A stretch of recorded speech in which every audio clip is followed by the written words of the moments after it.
Well, all right. Welcome back to Close It Now. Sam Wakefield here. I am stoked to have this guest today. Him and I go way back, actually. Gosh, way back to the beginning of my sales journey. Interestingly enough, everybody, the very first year that I was in the field doing sales for HVAC, I happened to run into this guy at this little bitty town called Lubbock, Texas, and we happened to be in the same class together. And he was an assistant to a pretty famous trainer that you may have heard of. And we'll let Doug get into some of that. And so we've known each other for God was 17, roughly 15, 16, 17 years now. And so this is my guest today. He is the CEO and founder of Synergy Learning Systems. Also, he is a two-time Linux Partner of the Year on the contractor side as well. So he has been all over the map, both doing and on the side of the support for contractors. So I'm so excited to welcome to the show today. This is Doug Wyatt. Thank you for joining me. Man, what a great introduction, Sam. Wow, I am honored to be here. I've been listening to Close It Now and the one and only Sam Wakefield. And I mean that. There is nobody like you, Sam. I can't believe it's been 17 years, but I think you're In a right. minute, yeah. I'll just start by apologizing. I can't believe that your introduction into the trades was so terrible. I think that event that we did in Lubbock, Texas, I think I took over the training on day two at around noon and role played all the closing sequences, bids, Yeah. brand, calls, price. And man, I feel bad that you were set back so far right from the beginning, but you are. If Took you 7 only. minutes I to mean, recover, you but I here you love are. it, man. I wish I'd have saved my the actual like numbers from back then. Oh, 30% bump in my numbers immediately, and it never went down from there. So that Me and definitely the was a huge pivotal moment in my career. Me and the other guy, we haven't talked in quite some time, almost a decade, but those events were pretty intense. So I can only imagine your eyes as wide as saucers. I remember you. You still look very young, but I remember you in the audience, and I was like, this guy's got it, right? But at the same time, you talk about baptism by fire. Those events were pretty intense for the No trades joke. back then. Everything from mindset Mhm. meditations and affirmations and a lot of that. And what a great introduction to the trades. Unlike what most people were introduced to 15 or 20 years ago. Mhm. There's a lot of that going on these days, but there wasn't a lot of that going on back in the early Right, 2000s. 2010, 2011, somewhere in that range. Yeah, Yeah, yeah, that's absolutely. wild. A lot of fun. But you and I remain friends. Yeah, And a lot of people might consider us competitors. I don't look at it like that at all. I look at you as a person who's raising the level of the trades, right? Like the things that you're sharing, the things you teach, the things you're communicating, it's changing lives, it's changing businesses, it's changing families. And so I don't look at us as competitors. I look at us as we're out there trying to do very similar things and lifting up those of us around us that want to do business with integrity, right? Serve homeowners 100%. well, do the job right, don't lie, cheat, or steal. Mhm. And so I look at you as a partner, not a competitor. Where same man, it's when you come from the abundance mindset, what I say all the time is, especially this last Friday, I'm on stage with Joe Crisera and Jason Walker, and there's some people in the audience who are like, okay, well, you know what are you guys doing together? And we're like, man, there's abundance mindset. We could multiply every single one of us that are, have training and stuff for the trades by 10.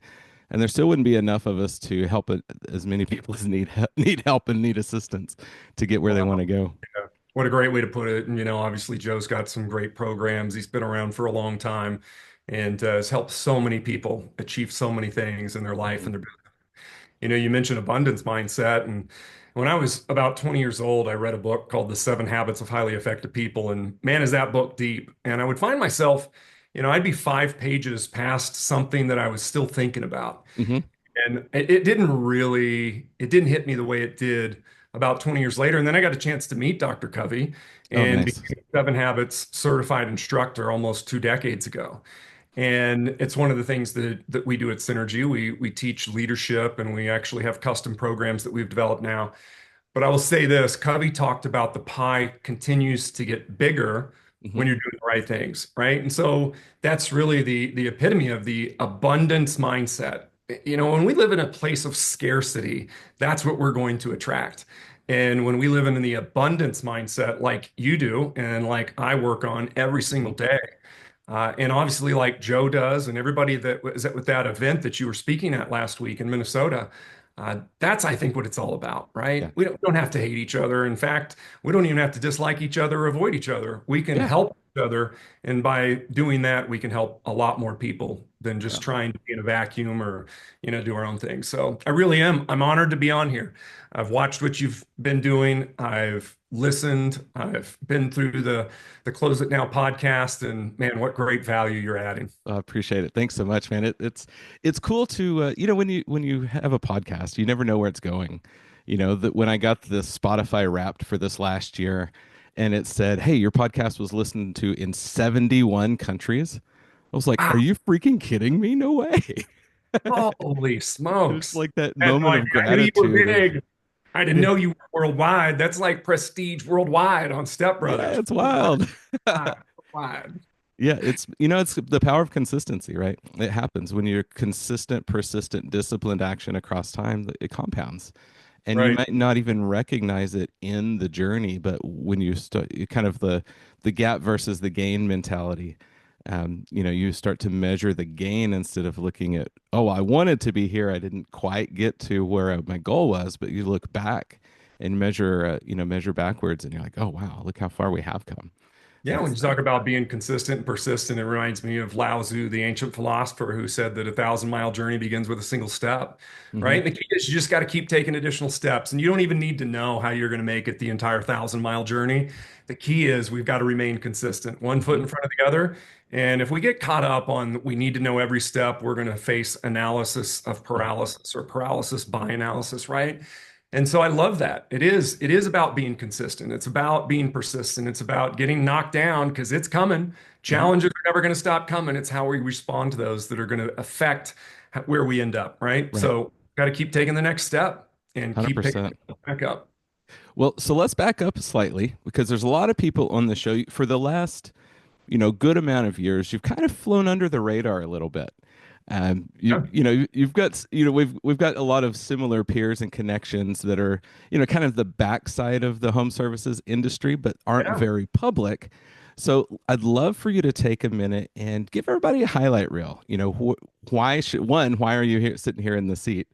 And having this conversation today, and give us some of your background. Like how did you get here, and one or two big philosophies that really drive your life and your business. Yeah, I appreciate that. And thanks for the opportunity, Sam. I'll try not to take too long, but I will start way back. And I think it's relevant. Everywhere I speak, everywhere I train, I share with people that I grew up in a small country town in Southwest Missouri, a little town called Nixa. And there were some things I took out of that town that have stuck with me forever. You know, hard work, being a man or a person of honor, character, and integrity. The kind of place where if you make a promise to somebody and you don't keep it, you get run out of town, right? For Hmm. example, I've probably baled more, hay bales and bucked more hay up on trailers in this sweltering sun of Missouri and the 98% humidity with 102 degrees outside than I'd even like to hardly remember. But what I do remember is hard work. And that was my first experience with performance-based pay too. We were getting, I think about 3 cents a bale. And you talk about 8 years old trying to buck those big old hay bales up. Sure. Uh, that'll condition you to realize a lot you of you times get strong fast, right?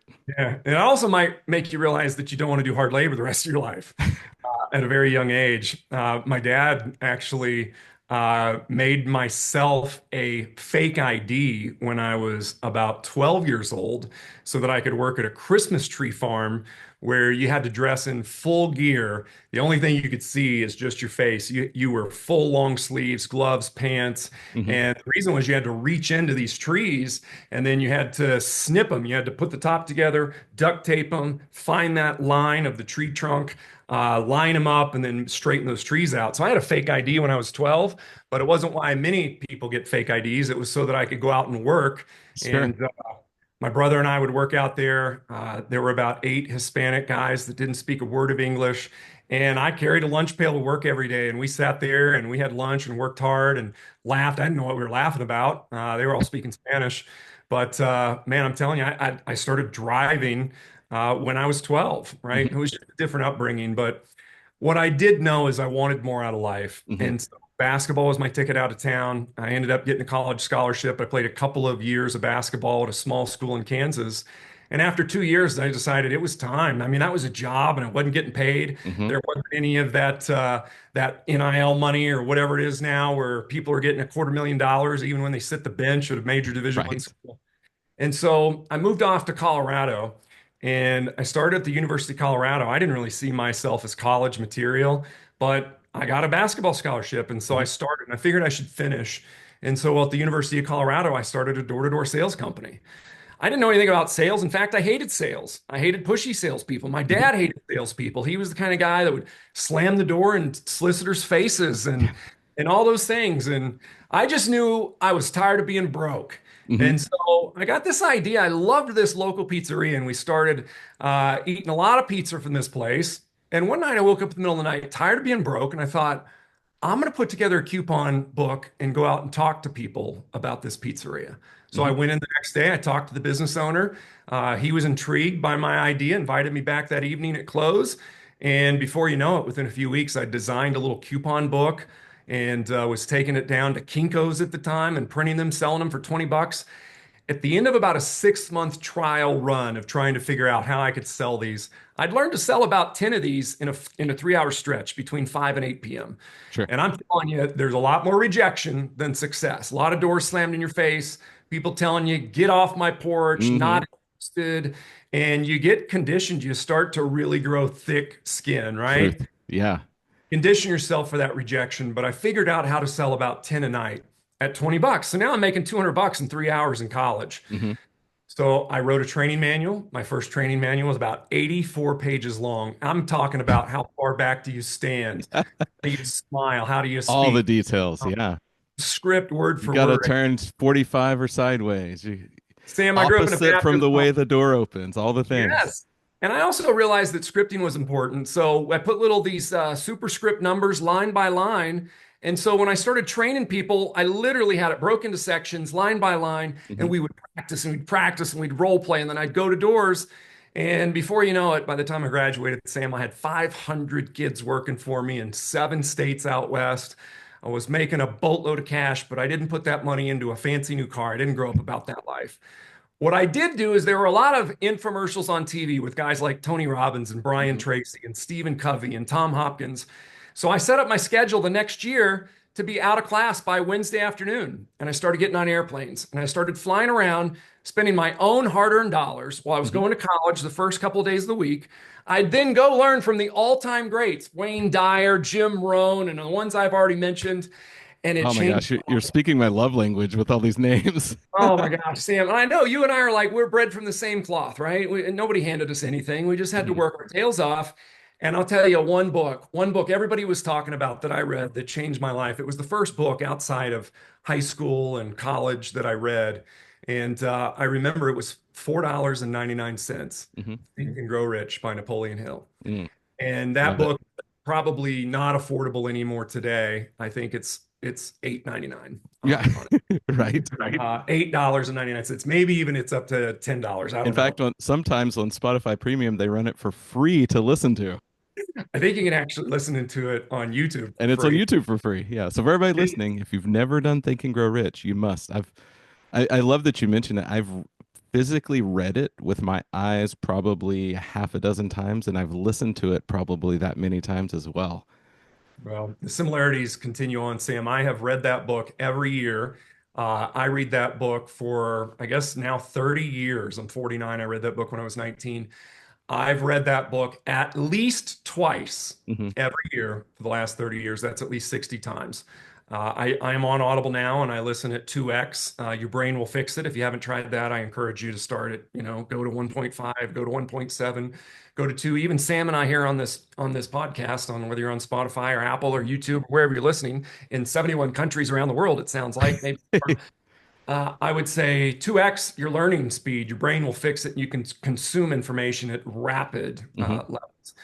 But that book changed the way I thought. It changed the way that I thought growing up as a broke country redneck kid. It changed the things that I learned. I learned that you should grow up, you should get a job, you should work at a corporation, and then you retire. And the crazy thing is, when we no longer need a watch, they Hmm. give us a watch. And I don't know if they still do that anymore because I haven't worked in the corporate world. I haven't had a job since high school. I've been an entrepreneur, I've been self-employed, and I'm addicted to it, but it takes a lot of hard work. Hmm. And then to finish up my story there, because we mixed some content in there. When I graduated from college, I was having lunch one day with a guy I'd been doing some promotions for. He owned a bunch of Papa Murphy's, and we're having lunch, and he's like, "Doug, what are you going to do now that you're out of school? Are you going to keep building these door-to-door sales crews?" And I'm like, "Heck no." And he's like, "I thought you were doing really well. I mean, you're making a lot of money." Hmm. And I said, "Yeah, but it's feast or famine. I'll have my best month in the history of my career, my life, hundreds of thousands of dollars in revenue all across these states. And the next week, the next month, it'll literally like plummet to $3,000 an entire month." Hmm. And he Right. looked at me like I was nuts. And I said, "All these kids go home for the summer. My crews fall apart all over the country and I got to rebuild them. I got to re-recruit." And so I said, he goes, "You want to open some restaurants?" So in my mid to late 20s, I opened 6 Papa Murphy's Take and Bakes and 3 Subways in 1 year. Hmm. And we grew those. And then one day on the golf course, he met a guy, the guy you referenced, and he said, "Doug, what do you think And you about can the?" always, if you're comfortable, you can always say names. If not, no I big deal. just I don't mention his name. It's all good. We had a good 9 year run together, Hmm. but we're not friends. But Sure. he's got great content. He's got great books. But yeah. Anyway, so I'm not going to throw his name out there. But we had a great 9 year run. We did some Hmm. amazing things together. But I will say, and I don't like to speak ill of the absent, right? If he was on here, we'll hash it out. But I don't have any Sure. interest in that. Abundance mentality, man. Oh, 100%. And for everybody listening, you figure it out. If go back and listen to a bunch of my podcasts that I talk about my first training, Here's but what it's I'll all good. say. We're both very A-type personalities, and I'm not holding a grudge these days. All I know is sometimes when you're both A-type personalities, it can be hard to work together when you're both very driven Hmm. and you believe you have the way that things should be done in the organization. And so I moved on back in 2015. So Sure. but I will say this, when I met that guy, we'd read so many of the same books, just like you and I had. Hmm. And so we partnered up, invested $250,000 into an HVAC and plumbing company in Colorado Springs. And a few years later, we'd grown, we'd multiplied the X's and the zeros on that business. And in 2009, the worst year, the worst economy since Hmm. the Great Depression, we won an Inc. 5000 award, one of the fastest growing companies. And the crazy thing is, Sam, that's why you and I are talking today. It's Hmm. why you and I met 17 years ago. We had scaled that business with integrity by serving our customers better. We didn't lower prices when everybody else lowered prices and the entire worldwide economic system almost Right. collapsed under the mortgage crisis. What we did was we raised our prices Hmm. and we served people better. We answered our phones better. We dispatched better. We knocked better. We entered the entryway better. We sat down at kitchen tables and we communicated our value and what we do differently than other contractors in that marketplace. And it worked. We doubled the size of our business in '09. Inc. magazine recognized us, and one of the world's largest manufacturers that you were also selling their equipment back then.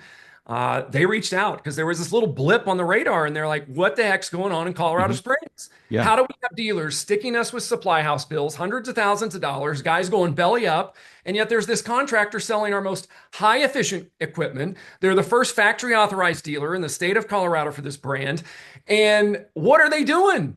So Right. they hired us. We built a green screen studio and started streaming a broadcast every Monday morning for an hour where we would come on and we would do about 30 minutes of training. We'd open up the phone lines and then we'd role play. And Hmm. we'd role play the toughest objections that men like you and others around the country were facing. And I mentioned them before: bids, brands, stalls, price. Yep. I got to think about it, sleep on it, pray about it. I got to talk to my spouse about it, my Talk to handyman, so and so. Yep. everything, right? And we would just role play that. And we focused on effective communication. Neither one of us, me or him, were the most gifted skills wise in the trades, but I'll be darned if we didn't master the effective communication. Hmm. And so we went out and we trained about 1,000 companies, yours being one of those, Hmm. in big towns and small towns, in country towns and big cities, from coast to coast, north and south. And everywhere we went, the guys that implemented what we were teaching, it started working. Hmm. And so that kind of put me on the map as far as a trainer. But we didn't have to do any marketing because we had the backing of billion dollar worldwide manufacturers that were putting us in front of people. The TMs were going out and bringing in their dealers, and they were bringing in their comfort advisors and their techs like yourself. And so you just showed up, and there were a couple of guys there to train you, Yeah, right? exactly. Book, slides, and some role plays. Yeah, I remember when our TM was pitching the class to us, they're like, "Hey, man, you got to come and hear this dude. I can't even describe. You just got to come hear this guy because it's so Right. different and it's going to change your life." And we were like, "Okay, I guess we'll make the Yeah. drive, 2.5 hours and see what it's all about." There you go. And so here we are, whatever it is, almost 2 decades later. So we had a good run. I mentioned that. We went out and did Hmm. that training. We launched a training organization. We were streaming in 2011 before streaming was cool. We built a studio in our HVAC company in Hmm. Colorado Springs, and we would bring our comfort advisors on and our techs, and we'd role play and we'd talk about what they were facing in homes. We'd do ride-alongs and all Hmm. those things, right? And then in 2015, we parted ways. And so I got back on the contracting side. I joined an 18-year-old business Hmm. that had done about 800,000 in revenue in 2015, and that company had two kind of old school contractors at the helm. They'd never had a company-wide meeting in 18 years. Holy moly. Oh my gosh. Most of their business was on commercial rooftop replacements. They had Hmm. a friend that owned a whole bunch of properties in the Denver, Colorado market, and they were changing out rooftops and a lot of them, but they weren't doing much residential. And they had met me through that training organization. And so they offered me 33% of their business without $1 of investment. Wow. Sam, here's the crazy thing, and I think this is what we're on here to talk about. My second go around in the trades as a contractor, I joined an 18-year-old business that didn't have an office. There were no phone lines, there was no website, there was no internet, there was not a chair. It was simply a shop that housed a ragtag bunch of ductwork. There were some brakes, there were some shears, but there was nothing that resembled a real business, Hmm. right? Especially not on a residential contracting basis. Sure. And so the agreement was we'll give you 33% of our 18-year-old business. You bring your intellectual property, your training, your passion, your enthusiasm, your ability to build high value systems.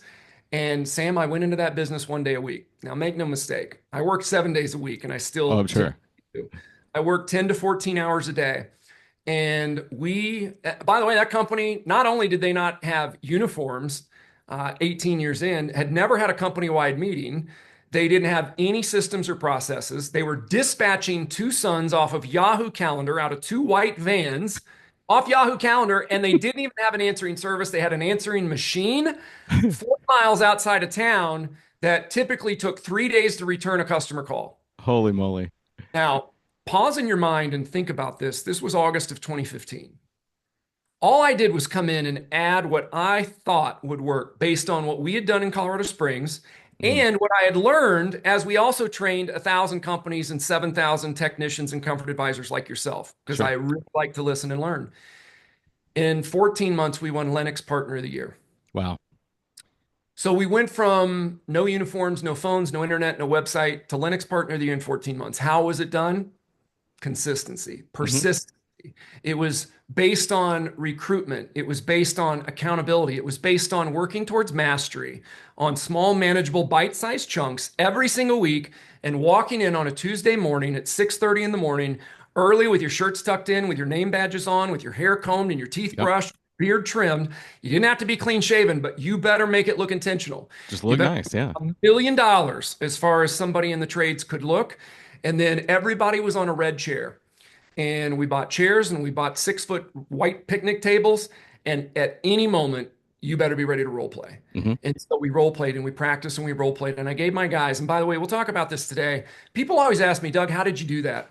And I'll say, well, there were a number of things, but if I was to really distill it down to one thing that made the biggest difference, it was that I got 1 week ahead of our training. Hmm. And I absolutely accepted zero excuses. So, what I mean by that is, let's say that we were struggling and I asked a guy, hey, why didn't we close that sale last night? Right? And I'll use Sure. your terminology since we're on close it now. Why didn't we close it now? Right. And the guy would say, well, the guy said he had to talk to his wife, or he had to think about it, or he had to get three Hmm. bids, or we're the first one in, or he's never done this before, he's never new to the furnace or air conditioner, whatever it is, right? Right.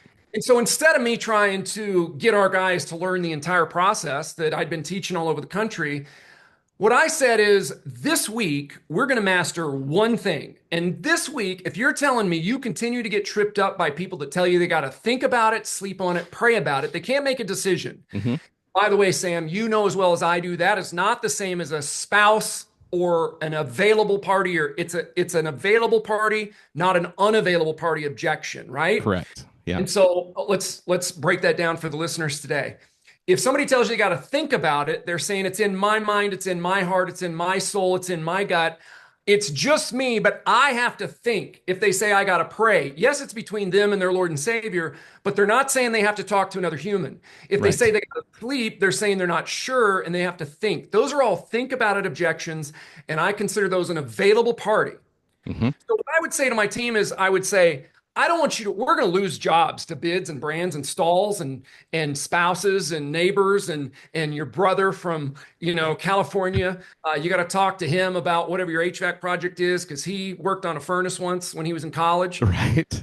I usually say the neighbors, uncles, brothers, sisters, Billy Bob, 4 states over that Yeah, owned a exactly. company 30 years ago.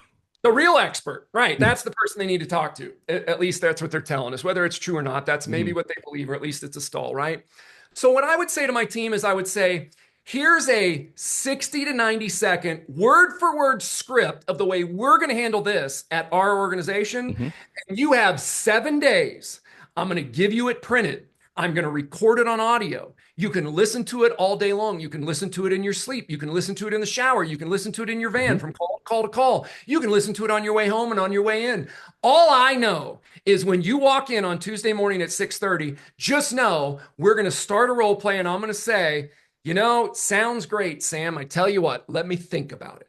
And you're on. It's showtime. That's And if it. you haven't mastered 60 to 90 seconds, you don't want it bad enough. Hmm.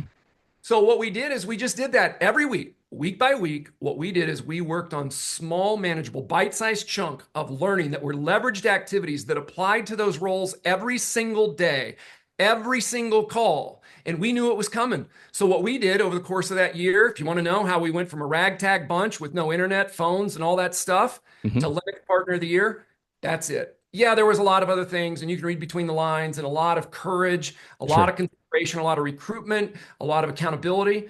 But ultimately, what it comes down to is by the end of 52 weeks, every man or woman that made the cut was an absolute expert at all of the leveraged activities that they were going to face, answering the phones, running service, running Hmm. sales, and there were just no excuses. And so if you'll do that, get 1 week ahead of your training and master something every single week, your life 1 year from now will not look like anything you can imagine. And so that brings us back to Lao Tzu. A Hmm. 1,000-mile journey begins with a single step. There's 52 steps for my teams every single year. 52 steps we're working towards mastery. And so in our learning systems at Synergy, we also combine leadership. Hmm. We combine that with also mindset training. We got to work on what's in our mind, what's in our heart, what's in our Right. soul. Why are we working so hard? Simon Sinek said, start with why, right? Hmm. Stephen Covey says, seek first to understand, then to be understood in habit 5. There's all these great leaders and thinkers, right? And by the way, Sam, right before we went live, you hit me with some amazing stuff where you said to me, and correct me if I'm wrong, but I think you said, you don't get what you want, you get what you become. Right. Sam Wakefield, right? Exactly. And I said, Sam, that reminds me of one of the smartest, greatest thinkers in the history of our planet, Albert Einstein, who said, we cannot solve a problem at the same level of thinking that we use to create it. Hmm. And so if we're having challenges in our business, I challenge everybody listening to us on this podcast today, think about what that challenge is. Maybe you've got 100, pick one or two and Right. say, this week is that's the one that we solve. And we don't go surface level. We drive deep. We Hmm. create systems. We create processes. We practice it with our team, whatever that challenge is. If it's an ops challenge, we fix that. If it's an inventory challenge, if it's a time card challenge, if it's a software challenge, if it's a sales challenge, an objection challenge, a role play challenge, what I would say is my challenge to everybody listening is solve that one thing this week. And if you do that every single week, 1 year from now, 1,000-mile journey with a single step, you will be amazed when you get those 52 steps down the line. Hmm. 2 years, 5 years, imagine where you'll be if you work towards mastery instead of staying at the surface level where we just kind of sweep things under the rug or fix it when Right. the fire erupted instead of figuring out what caused the fire in the first place. Oh my gosh, I love this so much, and it resonates to where my, especially where my head and my message has been lately. It's about that, for well over a year, I've ended every podcast with, we're talking about working to become someone worth buying from, and that's the main driver of the Close It Now message. And we end each episode with, go be someone worth buying from, and it so much ties to this.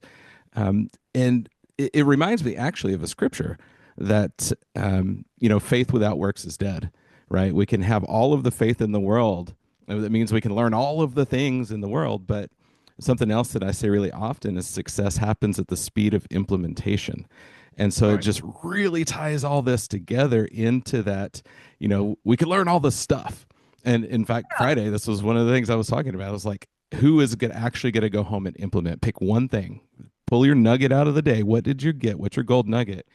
And just implement that. And so I love this because it marries so much of the way that we train, which is exactly this. It's like, okay, here's the biggest lowest hanging fruit. We're going to start there, and we're going to master this thing, and then the next thing, and then the next thing. But it's that consistency. Yeah. When we strive to be that, we always hear be 1% better today than I was yesterday, and we're only in competition with ourselves. Absolutely. But at the end of the year, it's not, 52% better or 300. If we're 1% better every day, it's not 365% better at the end of the year. It's way more than that because of the power of compounding. And so, man, you're speaking my language here, and it's so fun to connect on this level. But Tim, I want to dive in a little bit though, can I because interject something really quick before we move on? absolutely, of It course. sounds like you've got a lot of things that you want to cover. What you just said and some of the things that I said, we're kind of mirroring each other a little bit, and we're saying similar things in different ways. Hmm.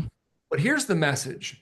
I think so many of us have gotten addicted to the next podcast. We're Hmm. addicted to the next conference. We're addicted because they feel good. And there's a bunch of people in there working their tails off to change their life and change their business and make something out of themselves, right? And to serve the customers and the community better. And it's all true. The challenge is, and what I say, if I speak at a large conference, I say something very similar to what you said. And the challenge is a lot of times we can't afford, whether it's the dollar amount to go to the event, the plane ticket, the hotel, the rental cars, and all those things, but we also can't afford what's called the opportunity cost of having our team out of the field.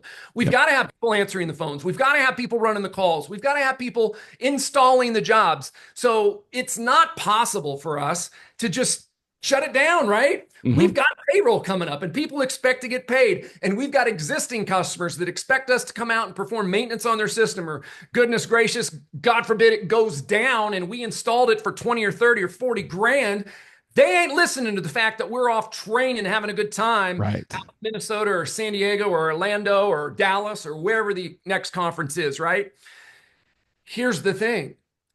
What I see over and over and over is almost too much information. Hmm. Was Success Resources puts on these Get Motivated events, and I've been to a lot of them over the years, and I don't even know what they're calling them anymore. And now there's another one called Aspire, and I try to Hmm. go to all those. But I will say one of the biggest challenges with those is there's so many great speakers, there's so much great content. And so what happens is we get back, and all of a sudden it is like we're in a Rocky movie. We are Hmm. getting stocked left and right, uppercuts and right hooks and left hooks. And all of a sudden it's like, man, it is a week or two, and we're back from that conference, and we came back on a high, and now we're as low as we've ever been. There's more Hmm. challenges and more fires that erupted while we were gone. And so we had all these great ideas and all these things that we knew would work if we could implement and use that word, implementation. I like to say what we work on with our clients is solving the challenge of implementation. It's not that most of us don't know what to do. Hmm. It's that most of us don't do it long enough, consistently enough Right. to make it work in the long term and make it part of our new business, our culture, our team. And so that's why I just said we're going to focus on one or maybe two things: a mindset thing, a goal setting thing, and then a very specific scripted thing for our call center, our techs, our sales, our leaders in our organization. So that, and listen, by the way, I hear myself kind of ranting. It's hard to do that because we want to fix it all today. Right. That's what we do. Whether we're Yeah. tech, our job is to fix it. If Yeah. we're in sales, our job is to close it. If we're in business, our job is to go out there and build it, to scale it. Hmm. And so I think the challenge that we run into is that we all want it now. We live in a microwave society where you can stop in the drive-through. Your food is prepared for you. You can go to the grocery store. You don't have to farm it. You don't have to plant it. You don't have to nurture it. You don't have to run your tractor, your crops. You just go to the grocery store. You go to, and you know what? The grocery store, that's too hard these days. We got to Yeah, go we get get in the delivery drive. now to save that time too. Got to have a frozen pizza. We got to have frozen burritos. It's too long to make something for 10 minutes in our kitchen. So we live in this microwave society. And the challenge is we get duped by Hmm. that. And we think our business should grow that same way. My challenge to everybody listening today, whether you're a tech or you're in sales, you're in the call center, or you're an entrepreneur, is slow it down. Hmm. Quit trying to 10x your business today and focus on all of the foundational principles that are going to help you be where you want to be a year from now, or Right. 5 years from now, or 10 years from now. Figure out, get clear on what it is that you really want out of your life and your business, and then work tirelessly on small, manageable, bite-sized chunks to Hmm. mastery. I love this so much, and you're so right.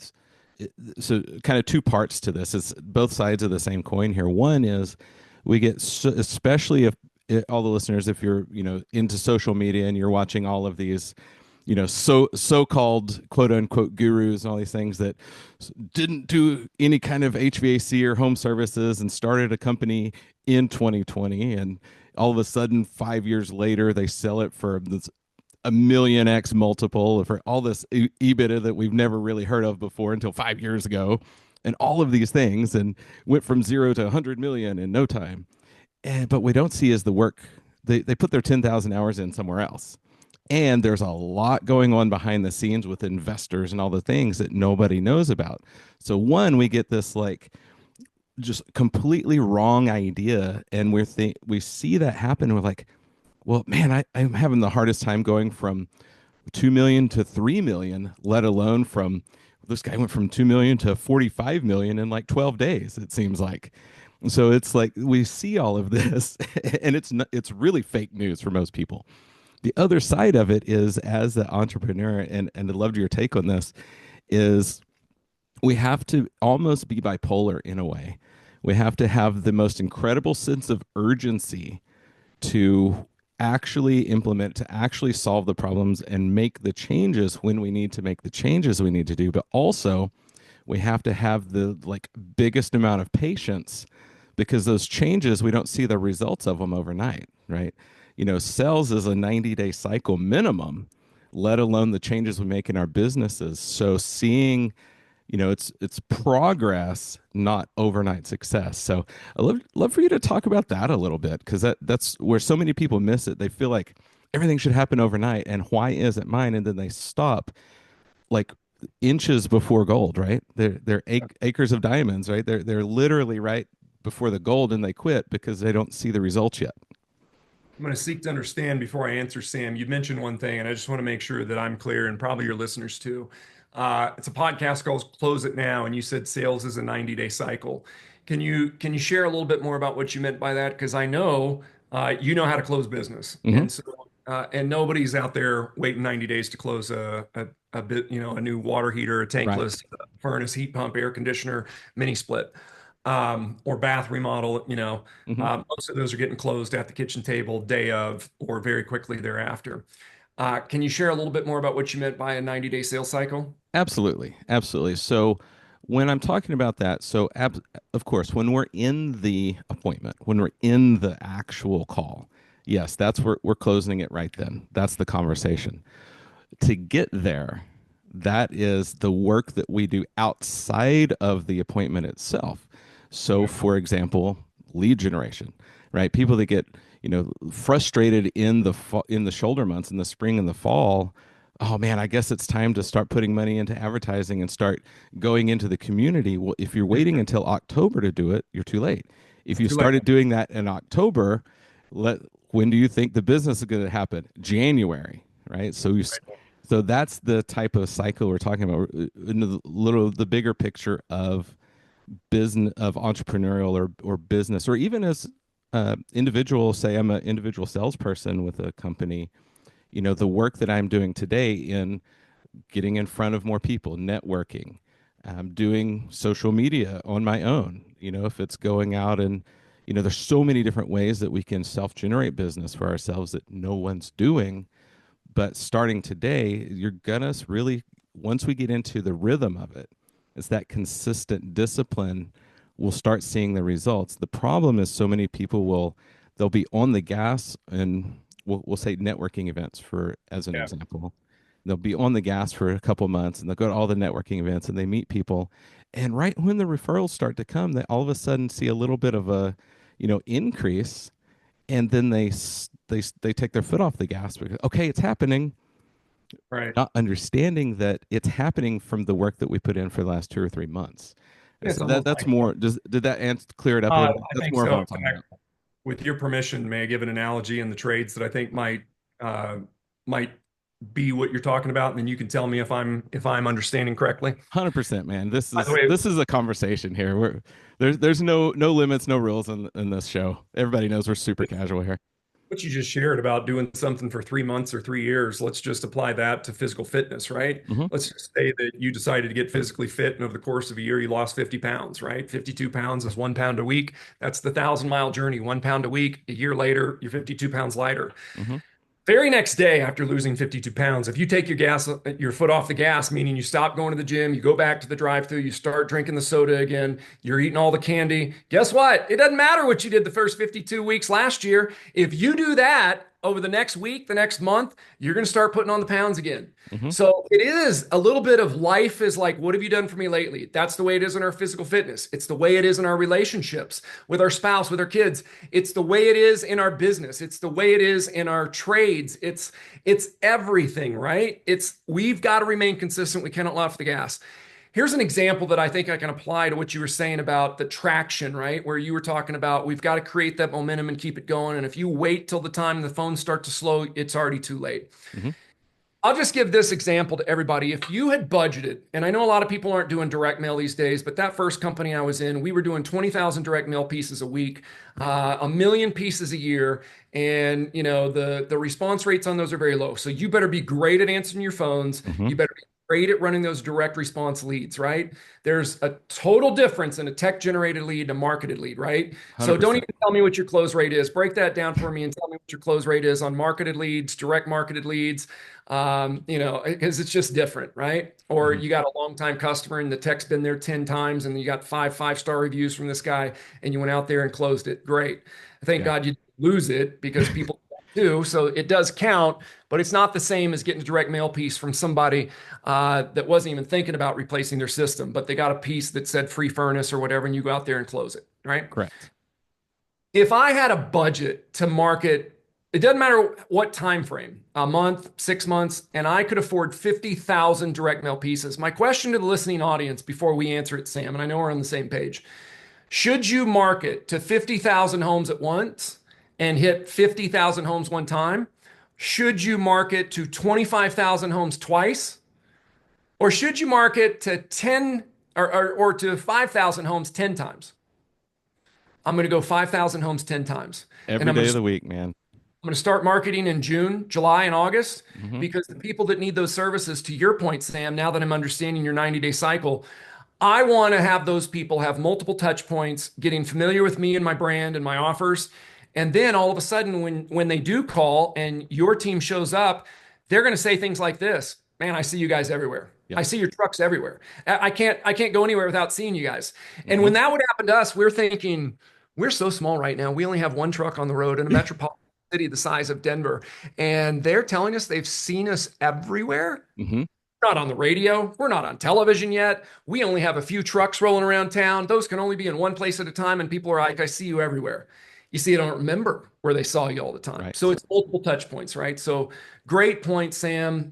We've got to continue that consistency and we've got to do those things over and over and over again. So is that kind of what you were saying too when you were saying 90 days, 100%.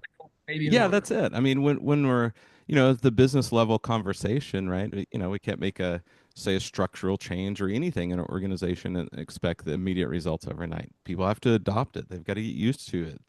They've got to retrain and retrain, and we've got to retrain and retrain and retrain them to make sure that they've, understand the new process and they have it mastered. Just like you were saying, we're going to master it this week. And here's the test next week, right? I love this so much. So here's what I would say. You asked me a question a bit ago. If you had one or two takeaways that people could take away, what have I done? How have I changed my life from a broke Mhm. redneck kid? What I will say is, when I was 19 and I read that Think and Grow Rich, and I started learning from guys like Zig Ziglar and Tony Robbins and all the greats, since I was 19, Sam, for 30 straight years, I created a habit in my life, and that is 1 hour without fail of personal development every single day. Mhm. I don't know how many thousand days that is now, but there's no way I'm breaking that streak. Every day, I do 1 hour personal development. I figure it out. Most of the time, it's the first thing that I do. And it is so, in my opinion, Sam, it is so easy these days. Why? Because when I wake up, I push play on Audible, Mhm. on a book, and I'm listening to 2X. Sam, by the time I get out of bed, brush my teeth, put on my gym clothes, and I'm fortunate, I've worked incredibly hard. I have a gym in my house. By the time I get downstairs and I've washed the sleep out of my eyes and I'm half awake to go down, first thing I do, because I've got bad knees from playing on concrete and basketball all those years growing up, I have a hard time running, even on a treadmill. Mhm. And so I take the compression off my knees by riding a stationary bike for 30 minutes to start my day every day. Sometimes that means I have to get up really early, right? Based on the Sure. day ahead. But what that does is it allows me to hack my day. And here's what I mean by that. By the time I put my butt on that stationary bike, I've already been up for about 15 minutes and listening at 2X as I got ready to get in the gym, use the restroom, brush my teeth, put on my gym clothes, strap on my tennis shoes. By the time I get to my basement, 15 minutes has gone by and I've listened at 2X. I'm 30 minutes into personal development. Mhm. Then I ride the bike for 30 minutes at 2X listening speed while I'm riding the bike. That's another hour. Mhm. So I've already got an hour and 30 minutes of personal development. Then I get off the bike and then I do 30 minutes of weight training. Mhm. 30 minutes of weight training, I don't listen to music. I've just figured out how I can get a good lift in and be very meticulous in what I'm doing that day. And I've got another 30 minutes at That's it. 2X. That's And another that's another hour. hour. Yeah. We're now at 2.5 hours of personal development. And all I've done is got out of bed, brushed my teeth, put on my clothes, rode the bike, and done the weights. And then, because I'm older now and you don't recover as fast, I stretch for 30 minutes. Mhm. Now, I don't listen when I stretch. Stretches are timed. I follow this person on YouTube. There's time stretches. And I can tell you this, those 30 minutes, they don't say a word on that YouTube video. I can hear the beeps once the 40 seconds of stretch is done. And that is my meditation. Mhm. During that 30 minutes of stretching, not only am I working on my body and working on my breathing, I'm also working on my breathing during my bike ride, my stationary, and also during my weights. Breathing through my nose, keeping my mouth closed. Mhm. Read the book, James Nestor, Breath, one of the greatest books ever written. It'll get you off of sleep aids. It'll get you off of sleep apnea and CPAP machines and Ambiens and all those things that are destroying our health. Love it. I'll make sure to have that in the liner notes for the show, everybody, so you can reference back and make sure to get that book too. And since I brought up sleep, I also, years ago, when I left the trades in February of 2020 as on the contractor side, Mhm. I have an all natural sleep aid in Walmart and Walgreens, and I'm not here to promote that. All I know is I became a sleep expert because I also have challenges sleeping. I'm wired pretty tight, and some Mhm. people might be able to tell that by listening today. But I will say this, get something all natural, start working on your Mhm. breathing. The perfect breathing technique that you'll learn in James Nestor's book, Breath, is 5.5 in, 5.5 out, breathing as deep as you can till your lungs feel like they're going to burst, and 5 out to where it feels like you're going to suffocate because you expelled all the air. That's Mhm. actually where 80% of our weight loss comes from. And in my visualization, I do. And I've also lost 70 pounds because I used to drink way too much beer and whiskey, and I love a good burp on an ice ball. And I Man, love our fried. lives paralleled. Oh my gosh. We were being treated by all these territory managers and contractor trips. And then I Mhm. had these training agreements with these major manufacturers, and they're treating you. And it wasn't because I was eating fast food. It was Oh yeah, because the I was eating three four great. hundred dollar dinners at the Chop Oh House, right? gosh. All You're the eating a big time, old bowl of spicy lobster pasta, and it's like 1,800 calories. It's more than right? your allowance, and it's The just dinner, four right? pound Plus, tomahawk steaks we were eating all the time back then. throw on some beers and a whiskey to wash it down over dinner, plus a dessert. It's crazy, right? And so no wonder I put on 70 pounds. I had to get clear on what I wanted. Mhm. And so here's what I can tell you. Most of your weight, you want to lose weight? learn how to breathe. If Hmm. you learn how to breathe, all of a sudden that deep in, deep out, I like to imagine tiny little bubbles, like clear little bubbles, millions of them coming out with tiny little black dots. And I imagine those little black dots as my weight loss. That's how I lost 70 pounds. But I Oh, imagine it. So here's the thing, to get back on track.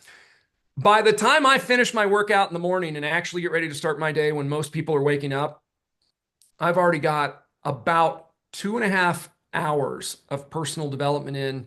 And a lot of times, Sam, that's 2.5 hours at 2x. I've gotten mhm, 5 hours personal development every mhm, day. It is so easy to do now. If you put on Close It Now, you can listen to expert after expert. I heard a good friend of ours, Scott Sylvan Bell, on here recently, an absolute master in the trades. I've known Scott also for about 15 years. mhm. Did some training with his old company when I was on the training circuit. And I love that guy, man. And just it brought a lot back to me. And I'm like, this guy is so freaking smart. And you and him just back and forth in like that hour and a half. I was in hog heaven, man, just listening to you two and learning from you two and being inspired by you two. And you know what? I didn't have to block out time in my day. Mhm. I listened on the bike. I listened while lifting. I Yeah. listened while breathing. And so think about this. Before most people even get up in the morning, I've gotten in my cardio, my strength, my stretch. I've gotten in my meditation. I've visualized what my day is going to be like. I'm eliminating negative thoughts from my mind Mhm. as best I possibly can do. And then as I get ready to actually start my day, you talk about a leg up. You talk about a rush and ready and creating that energy. That's how you do it, man. I It love doesn't it. sleeping in. It doesn't mean, oh, well, he's just motivated or he has more energy than me. No, I was fat. I was lethargic. Hmm. I was making more money than I ever made, but I was exhausted. I Yeah. couldn't hardly keep up. I was going through the motions, man. And so now at 49, and I'm telling you, I don't know, you might have seen a ring. I Hmm. wear an Aura ring. The It's got aura. the Hmm. like a small spaceship inside of it. My Aura ring, Sam, tells me I am 12 and a half years younger in my cardiovascular age than my actual age. Love it. I like to tell people I'm actually 37, not 49. I love that, and I love where you've gone with this. So two big things that really jumped out at me, and I love that this episode has turned this direction. For everybody listening, we didn't plan ahead. I love these interviews to be very spontaneous because I trust the universe that exactly what is meant to be said will be said in the right timing for the people listening to hit them exactly right. So a couple things I want to camp out on a little bit. Yeah. One is you. I definitely want to cover a little bit of visualization here in a minute, but before we do that, you every bit of this last bit has been so much about personal growth. And Yeah. so I really want to talk about not necessarily the steps of it, but the importance of personal growth because there's, for so many people, they're just now getting introduced to this concept. Like, what does this mean? Zig Ziglar used to say, personal growth is like taking a shower. You can't do it once on Sunday and expect it to last all week, right? We have to do it daily. So I'd love to expound a little bit more on the personal growth journey because you and I both know there's, as we're growing, so take a second to set a little more context here. As we're growing, at first, we're just exposed to this whole new world. It's like, wow, you mean I can actually become a better person by listening or reading and all these things? We hear Jim Rohn's quote, leaders are readers. And then we progress a little bit and we find ourselves in this place of, and I think here's the point that I want to get to. We find ourselves in this place, and it ties back to when we're talking about building our business. We get to this place where we've got so much personal growth in, and we've been listening, and we're doing the things, and we're doing this daily journey, and it just feels like the results haven't caught up yet. Mhm. Um, Talk to that a little bit because I know there's these places in our lives where we get to where it like feels like it plateaus for a little bit before the next breakthrough comes. And I just really feel like this is like a message for somebody specifically today when this releases. Um, talk about that a little bit when we're doing the things, but when it feels like we get a little stuck, what are some things we can do to kind of break past that and break out of that to continue the journey and also shake things up a little bit to to just like muscle confusion, right? We have to do the same thing with our brain and with our personal growth journey. Tony Horton, muscle confusion. Sean Yeah. T, right? Billy Blanks. Sam, one of the things I just want to give you huge props for, you're a man that lives it, right? And there might be a lot of people that listen to this podcast because we repurpose it through our channels, through our social media. And they're like, okay, they're a client of Doug and Synergy, but they didn't know Sam. And then we'll put this on our YouTube channel, and we'll put this on our website and those sort of things. For those of you that don't know Sam, most of you probably do because this is Sam's podcast. But for those of you that knew me and heard about Sam through this, Sam is rapidly becoming known as the Tony Robbins of the trades. And Tony Robbins is the greatest personal development coach of all time. I think we'd probably agree to that, Sam. A And hundred percent. the crazy thing about that is Tony Robbins is as a person that I've never actually shook his hand, even though his hands are giant, right? Uh, Right. Six in foot his head. seven monster. And the story goes that I think he had, ogerism as a child and then got on some medication. But 6'7", giant hands, giant head. If you guys don't know who Tony Robbins is, I'm going to encourage you to find out. Hmm. Go to Netflix and watch I'm Not Your Guru. And for those of you that don't know who he is, I bet you do, because he's in Shallow Hal in the elevator, and Hmm. he's the one that makes Hal see women differently. So that was Tony Robbins in the elevator. Here's the thing I can say. The reason I bring that up is I know you're a true connoisseur and professional of personal growth yourself, and you're teaching those things. And that's one of the reasons I wanted to come on this podcast. I also want to confirm what you said. I actually texted you about 20 minutes before we were scheduled to go live, and I said, "What do you want to talk about today?" And you said, "I don't know. We'll let it fly." Now, I will say a month ago, we had a brief conversation. We had a plan for us to talk about my program with the 7 foundations of effective communication and reducing conflict in sales Hmm. and in life. But that was a month ago, and then your mother had some challenges, and as I understand it, your mom's doing well. She's out of surgery, and she's doing well. So we Yeah, postponed. yeah. Thankfully, she's doing great. So. But you've been busy, and God bless your mother. And you've been busy, I've been busy, and we hadn't talked. And then I teased you, and I'm like, anything you want to talk about today? And you said, we'll just let it fly. Hmm. And so we didn't plan this, and I do think things happen for a reason. But let's talk about challenges, and I think you wanted to wrap visualization into that. One, there's never been a time like today, at Hmm. this moment, with more free information to help solve these things in our lives. It's going to take some discipline to start putting those things into our mind. If you're not where you want to be, and by the way, I'm going to clarify this. Hmm. I'm not on here to preach, and I don't think Sam is either, or tell you what to do or how to live your life. Sure. I'm not here to say that I've had it easy or Sam has, and I certainly don't think you do if you're living a life in sales or in the trades. It's a very difficult life, but we're all going to have challenges that keep coming. And as soon as we solve one challenge, just like I solved a financial challenge with millions of dollars years ago, all of a sudden I had a health challenge. I almost died when I was 32 years old. I had a bout of diverticulitis. I'm a tough guy from the country. Right. I've got blood in my stool, Sam, and I don't want to be too gross here, Hmm. but I just thought it'll be fine. Listen to me. The toilet was filling with blood, and I said it'll be fine. It'd be fine. It's what we do as top performers. We kind of like, it's okay. 3 days It'll later, work I'm itself out. 3 days later, after bleeding profusely from my inside out, I almost died. Spent 3 days in the ICU fighting for my life. I almost didn't make it. At 32, a Mm. father of 5, a couple of my own and a couple of step kids I've raised as my own. Um, all I can say is when you think you've got something solved, life is going to throw you a curve, and Mhm. there's another challenge coming. That challenge might be spiritual. You might solve a financial challenge and then you got a relationship challenge. And now all of a sudden you got a relationship and a financial challenge if Mhm. you're in divorce court, right? You've got lots of relationship challenges if you have kids involved in an ugly divorce. You might have a financial challenge, a relationship challenge, and a spiritual challenge solved, and all of a sudden you're 70 pounds overweight. You might lose 70 pounds, but you spent so much time in the gym and at your job, you got a relationship challenge. It's Mhm. this cycle.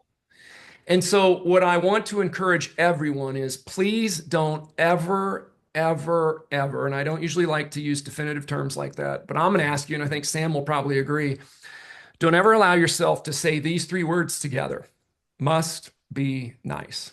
Ooh, yeah. I'm going to say them again. we are inclined to look at people that have the mansion, that have the big business, that have the 50 trucks on the road, that have all the sales. And we do one of two things. We either say, oh, must be nice. He didn't have the same challenges, or he had a leg up, or he had a better childhood, or better parents, or better schooling, or whatever. Or I'm going to also caution you to not do this. Please don't look at them and say they must be lying, cheating, stealing, ripping people off. They must be taking advantage of people, because Sam and I know hundreds and hundreds, perhaps thousands and thousands of people that are out there closing business, Hmm. serving customers incredibly well, never lying, cheating, or stealing, treating people like they're their own very own family. And they're getting ahead in life by serving others better. Hmm. And so those are my first two recommendations. I don't want to preach, but I will say, I think a lot of times we trick ourselves into believing either somebody else had it easier, Hmm. or they've got to be doing something unscrupulous in order to have the amount of success they're having. Do those things happen? Of course. Of course, some people have a silver spoon in their mouth. Of course, some people have a trust fund. Of course, some people had wealthy parents. I didn't. I don't think you did, Sam. Nope. I don't think most of the people, in fact, I don't know a single person that I've worked with in the trades, the most successful clients, techs, salespeople, and CSRs. I don't know a single one that had a silver spoon or a trust fund or is out there ripping people off. The Correct. salesmen of the year that worked for me, the others that I know, they didn't come from money. Hmm. They didn't come from some incredible pedigree. They worked their tail off. And 100%. they were consistent. So here's what I would say. First of all, it does come down to mindset. It comes down to no longer justifying that we're the victim. If you see yourself as a victim, you will attract that into your life and you will prove yourself right. If you see yourself that you can overcome any challenge, that it's going to be dependent upon how you respond to those challenges, you will likewise prove yourself right. The challenges are never going to stop coming in our lives, in our business, in our relationships, in our finances. What will determine where we end up in our life, where we are today and where we are in the future, is how we respond to those challenges. The quality of our responses will determine the quality of our life. Hmm. That will determine the quality of our close rates. It'll determine the quality of our booking rates. It'll determine the quality of our website and our SEO and everything else, the quality of our relationships, our marriage, our significant others, our kids. Everything will be determined by how we respond to our challenges. So my advice, my recommendation to people who are plateauing, some of us aren't going to want to hear this. Bring it, man. Bring the heat. Dig back in and work harder, because nobody else cares. Hmm. I might, and Sam might, but your customers don't. And you know what? As much as we want a wife that cares that we're out there trying to make the grocery bill and the mortgage or the rent and the car payment, you know what she also wants? You at home for dinner. Sure enough. We live a thankless life. And so the only way that we can solve that challenge, if we're tired of being on call, or the business owner wants you to take more on call or raise your close rates, we got to figure it out. And you know how we figure it out? I'll tell you this. We work harder, but we work on leveraged activities. What are those leveraged activities?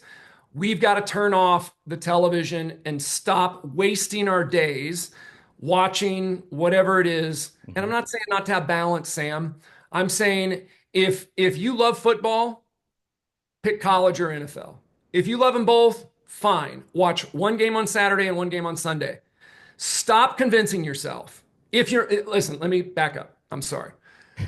If you're not where you want to be and you're plateauing, or you're Correct. not where you want to be in your finances, your relationships, your health, your fitness, your spirituality, there's work to be done. It's the Right. only way. Nobody's coming to rescue us in this life. We've got to save ourselves on this planet. I'm not talking about the afterlife. What I'm saying is, if you're not happy with where your life is in any respect, it's going to take work and nobody's going to do it for you. So if nobody's going to do it for you and you want to lose weight, you have to do it. Right. You've got to meal prep.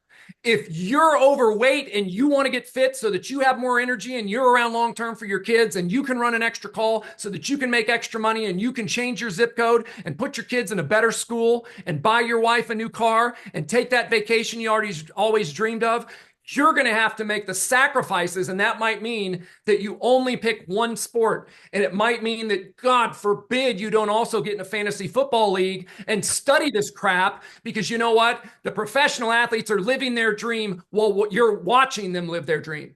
100%. I'm a sports guy. I love sports. I love football. I love basketball. I played baseball. I ran track. I love it all. I don't have time for it because Hmm. I have a bigger purpose. I have a bigger mission. I've gotten clear on what it is I want out of my life and my retirement and for my family and for my children. So we've got to get clear and then we've got to make sacrifices because we Hmm. can't do it all. So where do you get the time? You got to make the time. How do you Right. do that? First, you get clear, you figure out what your desires are, you write it out in present tense as if it's already happened. You start to read it, you start to visualize it, you start to see it as if it's already happened. You create this cognitive dissonance every single day so that you stay out of the drive-through and you put down the liquor and you Hmm. put down the fast food and you find a little bit of time to go to the grocery store and do a little bit of meal prep, right? We've got to do things like that. And I promise you, if you will do that, all of a sudden you're going to have a little bit more energy. Hmm. You're going to be more tired at the end of the evening, especially as you're working on your health and fitness and figuring out how to breathe for 30 minutes and stretch and hit the weights. You'll fall asleep faster. You'll breathe better when you sleep and you'll wake up more rested. By the way, sleep with sleep aids, over the counter, Tylenol PM, Ambien, Lunesta, all those. I don't want to get sued. Here's what I'll tell you. You Google it and see if something called diphenhydramine in those products aren't linked to early onset Alzheimer's and dementia. They Absolutely also are. almost work like an epidural, blocking you from actually getting restful sleep. And restful sleep is what wakes you up and makes you have energy. So, what I would say is when we go back to this personal development, how do you do it? Number one, you got to figure out what your why is and get committed. Then you're going to have to decide I'm going to make sacrifices Hmm. because if you don't watch the games this year, that professional athlete only cares if his check cashes. Yeah, he wants to be a star, but he's working for his next contract. Are you? And so then I'm going to say, all right, I'm going to have a little bit of balance in my life. Balance is good. If I want to golf one day a week, great. But I'm only going to golf one day a week until I'm where I want to be in all those other areas of my life. I'm only going to watch one football or maybe one on Sunday and one on Monday night. Great. And then I'm going to start blocking time and saying Wednesday night is for my 7-year-old daughter. And Hmm. we're going to go to dinner alone. And we're going to go out and I'm just going to invest time and I'm going to keep my phone down. And for 60 minutes, man, I'm going to do nothing but ask her things about her. And I'm going to listen and I'm going to seek to understand. I'm going to figure out what's going on in her life. And so we can start to block schedule our time, right? My weeks are planned before the week begins, Hmm. right? My months are planned. My year is planned. If I was able to pull up my calendar here today, Sam, every minute of every day is planned. Does it mean that it always goes according to plan? No, but it means I can drag and drop. You know, Hmm. when you said, Doug, I've got a family challenge and I can't do the podcast, whenever that was, 3 or 4 weeks ago, Right. all I did was say, send me another invite. I could have dragged and dropped. You could have said, hey, does this date work for you? I could have looked at my calendar and in an instant said, I can do it that day, Sam. If that works for you, it works for me. Here's what I would say. I'll wrap this up and I'm sure you have questions. When we're plateauing, when we're not where we want to be, it starts with sacrifice and getting committed to what we really want out of our life and Hmm. not just today. It's not just what's easy today. It's not just I'm exhausted and I'm going to come home and turn on the tube and watch the game or Netflix and binge. It means that we're going to have to set our schedule and we're going to have to say, I'm going to get to bed at a decent time. I'm Hmm. going to wake up no matter how tired I am, and I'm going to start to work my way out of this because ain't nobody going to do it for me. Right. All adults listening to this podcast, right? There's nobody that's going to come in, I can't imagine, and wake us up, drag us to the gym, Nope. have us start doing breathing. There's nobody that's going to have us put our nose in a book and start studying how to overcome three bids and brand and stalls and price and talk about it, sleep about it, think about it, talk to our spouse about it. Nobody's going to solve that challenge for you. We've got to repeat those words and how we handle those situations in homes or on the phones so often that it Hmm. becomes second nature. And we don't even have to think about what we're going to say. We think about how we're going to say it. That's the beauty of role play. Right. That's the beauty of repetition and consistency so that when we get down to the end, we don't even have a second thought. I'll give you an example, Sam. Tell me you got to think about it. Oh man, hey, listen, it sounds great. Everything looks good. You're a great salesman. But Right. we're gonna have to think about this. Can you email it to us? We'll get back to you in here a few days. Absolutely. It sounds like you're not quite ready to move forward. You'd prefer if I just sent you an email. And it sounds like this is a big decision for you, Sam. And it's just not something that you're ready to move forward with right now. Is that right? Yeah, it definitely is. I mean, I mean, it's great information for sure. We just Yeah. got to process a couple things and figure some Yeah. things out. Yeah. I can't blame you. It sounds like your home operates in a very similar fashion to the way mine does. I can't really imagine what it's like for you to make this decision. I've been doing this a long time. In fact, I've been working with homeowners similar to yourself here in the area for the past 20 years. Most of the times when customers are in situations like these and they're not ready to quite move forward, they've shared with me that it's usually one of three things. Either they have some additional questions, Hmm. maybe the product, the service that we've recommended isn't exactly what they think will solve the challenges they're having, or it just comes down to the price. Sam, which one of those do you think it is for you that's holding you back from moving forward? Do you have additional questions, or do you not think the system will work as we've outlined, or is it just about the price? Well, I mean, everything makes sense as far as the the project. I mean, the project makes sense. That was the easy one. It was a pretty easy problem, pretty easy solution there. The questions, there might be a couple of just like along the way of what install might look like and that kind of thing. But Okay. really the biggest thing is, God, this is just way more than we expected. Just didn't really know what we were going to be facing, but boy, the sticker shock on this guy is definitely it's a serious thing for us. Wow. Yeah. Sam, I can only imagine how you're feeling about the price. Now, I'm going to time out. I'm going to step out of role play, and I want the listening audience to think about this. Is Sam still telling me he needs to think about it, or is Sam willing to now negotiate and tell me we need to work on the price? The other thing that Sam said, which is actually uncommon on a sales lead, as Sam can tell you, especially Hmm. if we've done our job before we get to this moment. I promise you this, my guys, as we won Linux Partner of the Year, Sam, as he went out there and closed millions and millions and millions of dollars of businesses in his career, people didn't have any questions at the end No, no. because we were so thorough and we outlined it and we painted the picture and we drew it out and we covered all that we knew. We Hmm. were working the entire time in the home to eliminate any questions that they might have. Hmm. We were designing the perfect solution with them engaged in the process. It's going to be the price. But here's the key, and I'm going to jump right back into this role play.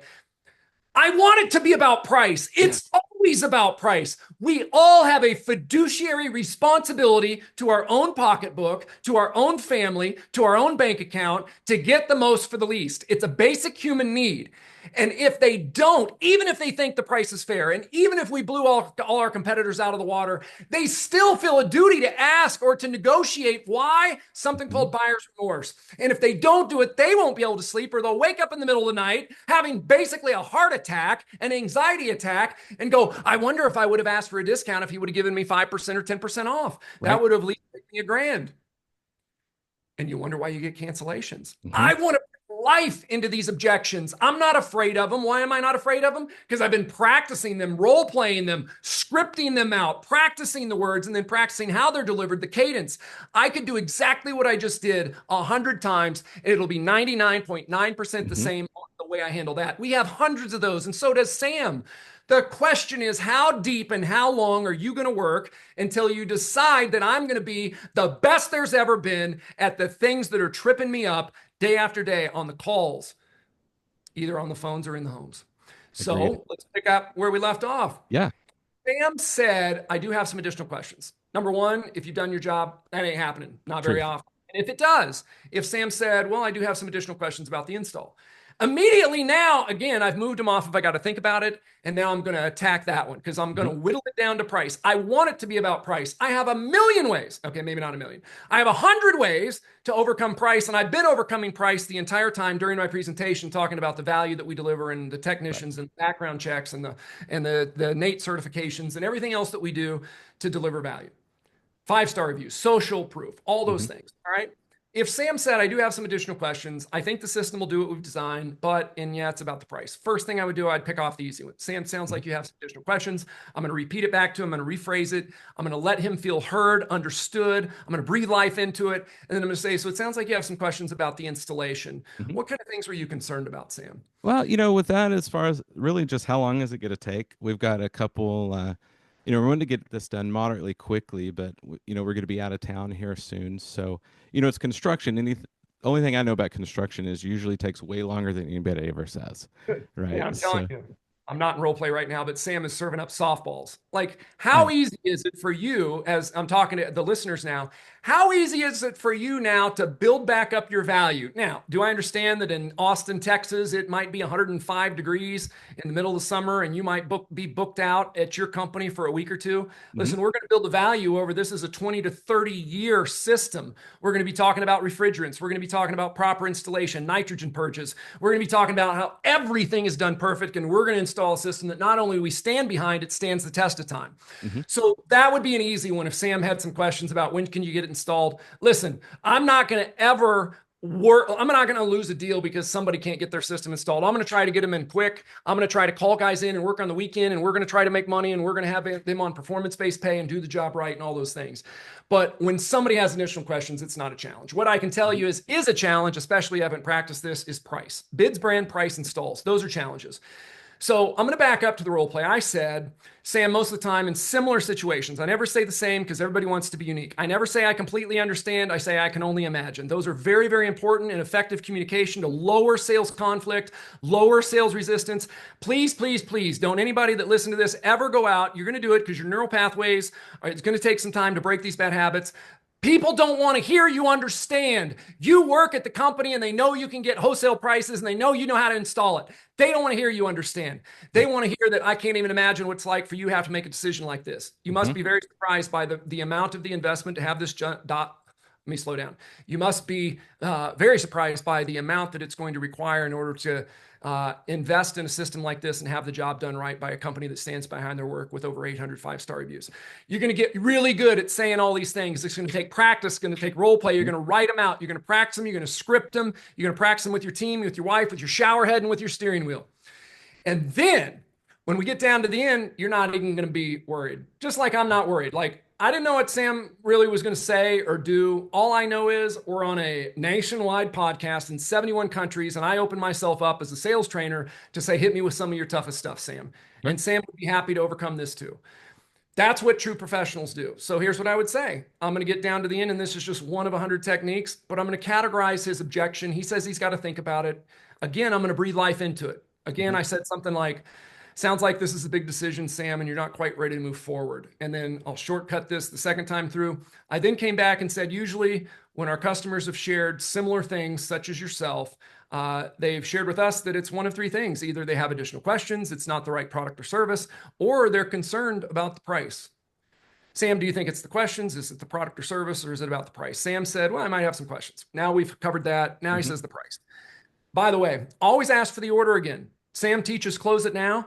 If I overcome the questions, I'm ignoring the fact that he told me it was too much because that might be a complaint or a concern, not really an objection. So if Sam says, well, it is a lot more than I expected and I have some additional questions, I'm going to pick off the easy one, answer the questions, talk about the installation date, how it's going to look, how we're going to behave, the drop cloths we're going to put down, the perfect installation and the way we do it better than anybody else. You will be able to eat off your ductwork. We're going to turn that PVC pipe so that you can read it. It's going to left to right. Does that matter? Does that get the flue out at a 1/4 inch rise any better than if it's not? No, but what it does mean is that me and my apprentice knew that every single detail was paid attention to. The gas valve was turned on. We did a full system operation and a run through. We walked you through the system.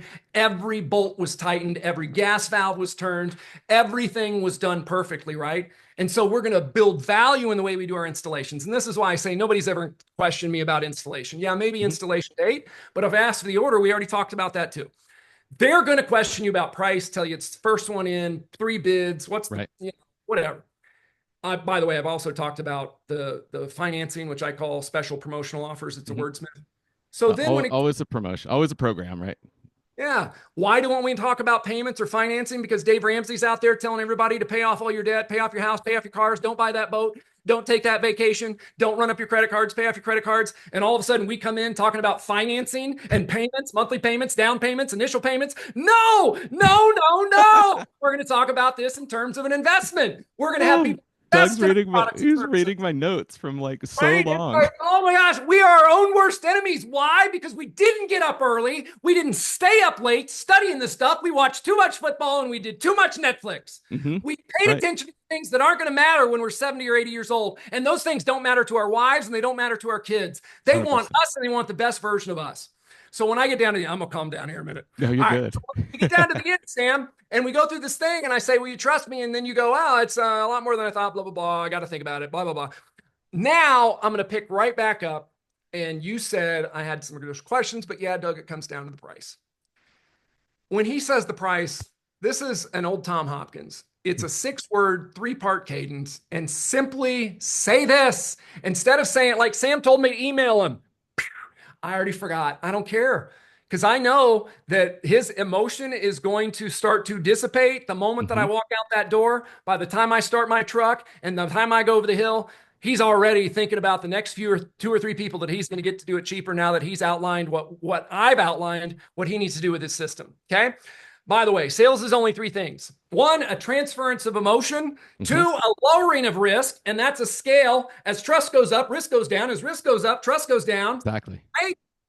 It's a transference of emotion and then an earning of trust, a lowering of risk. Lowering, raising, one goes up, the other goes down. Mhm. It's this scale, right?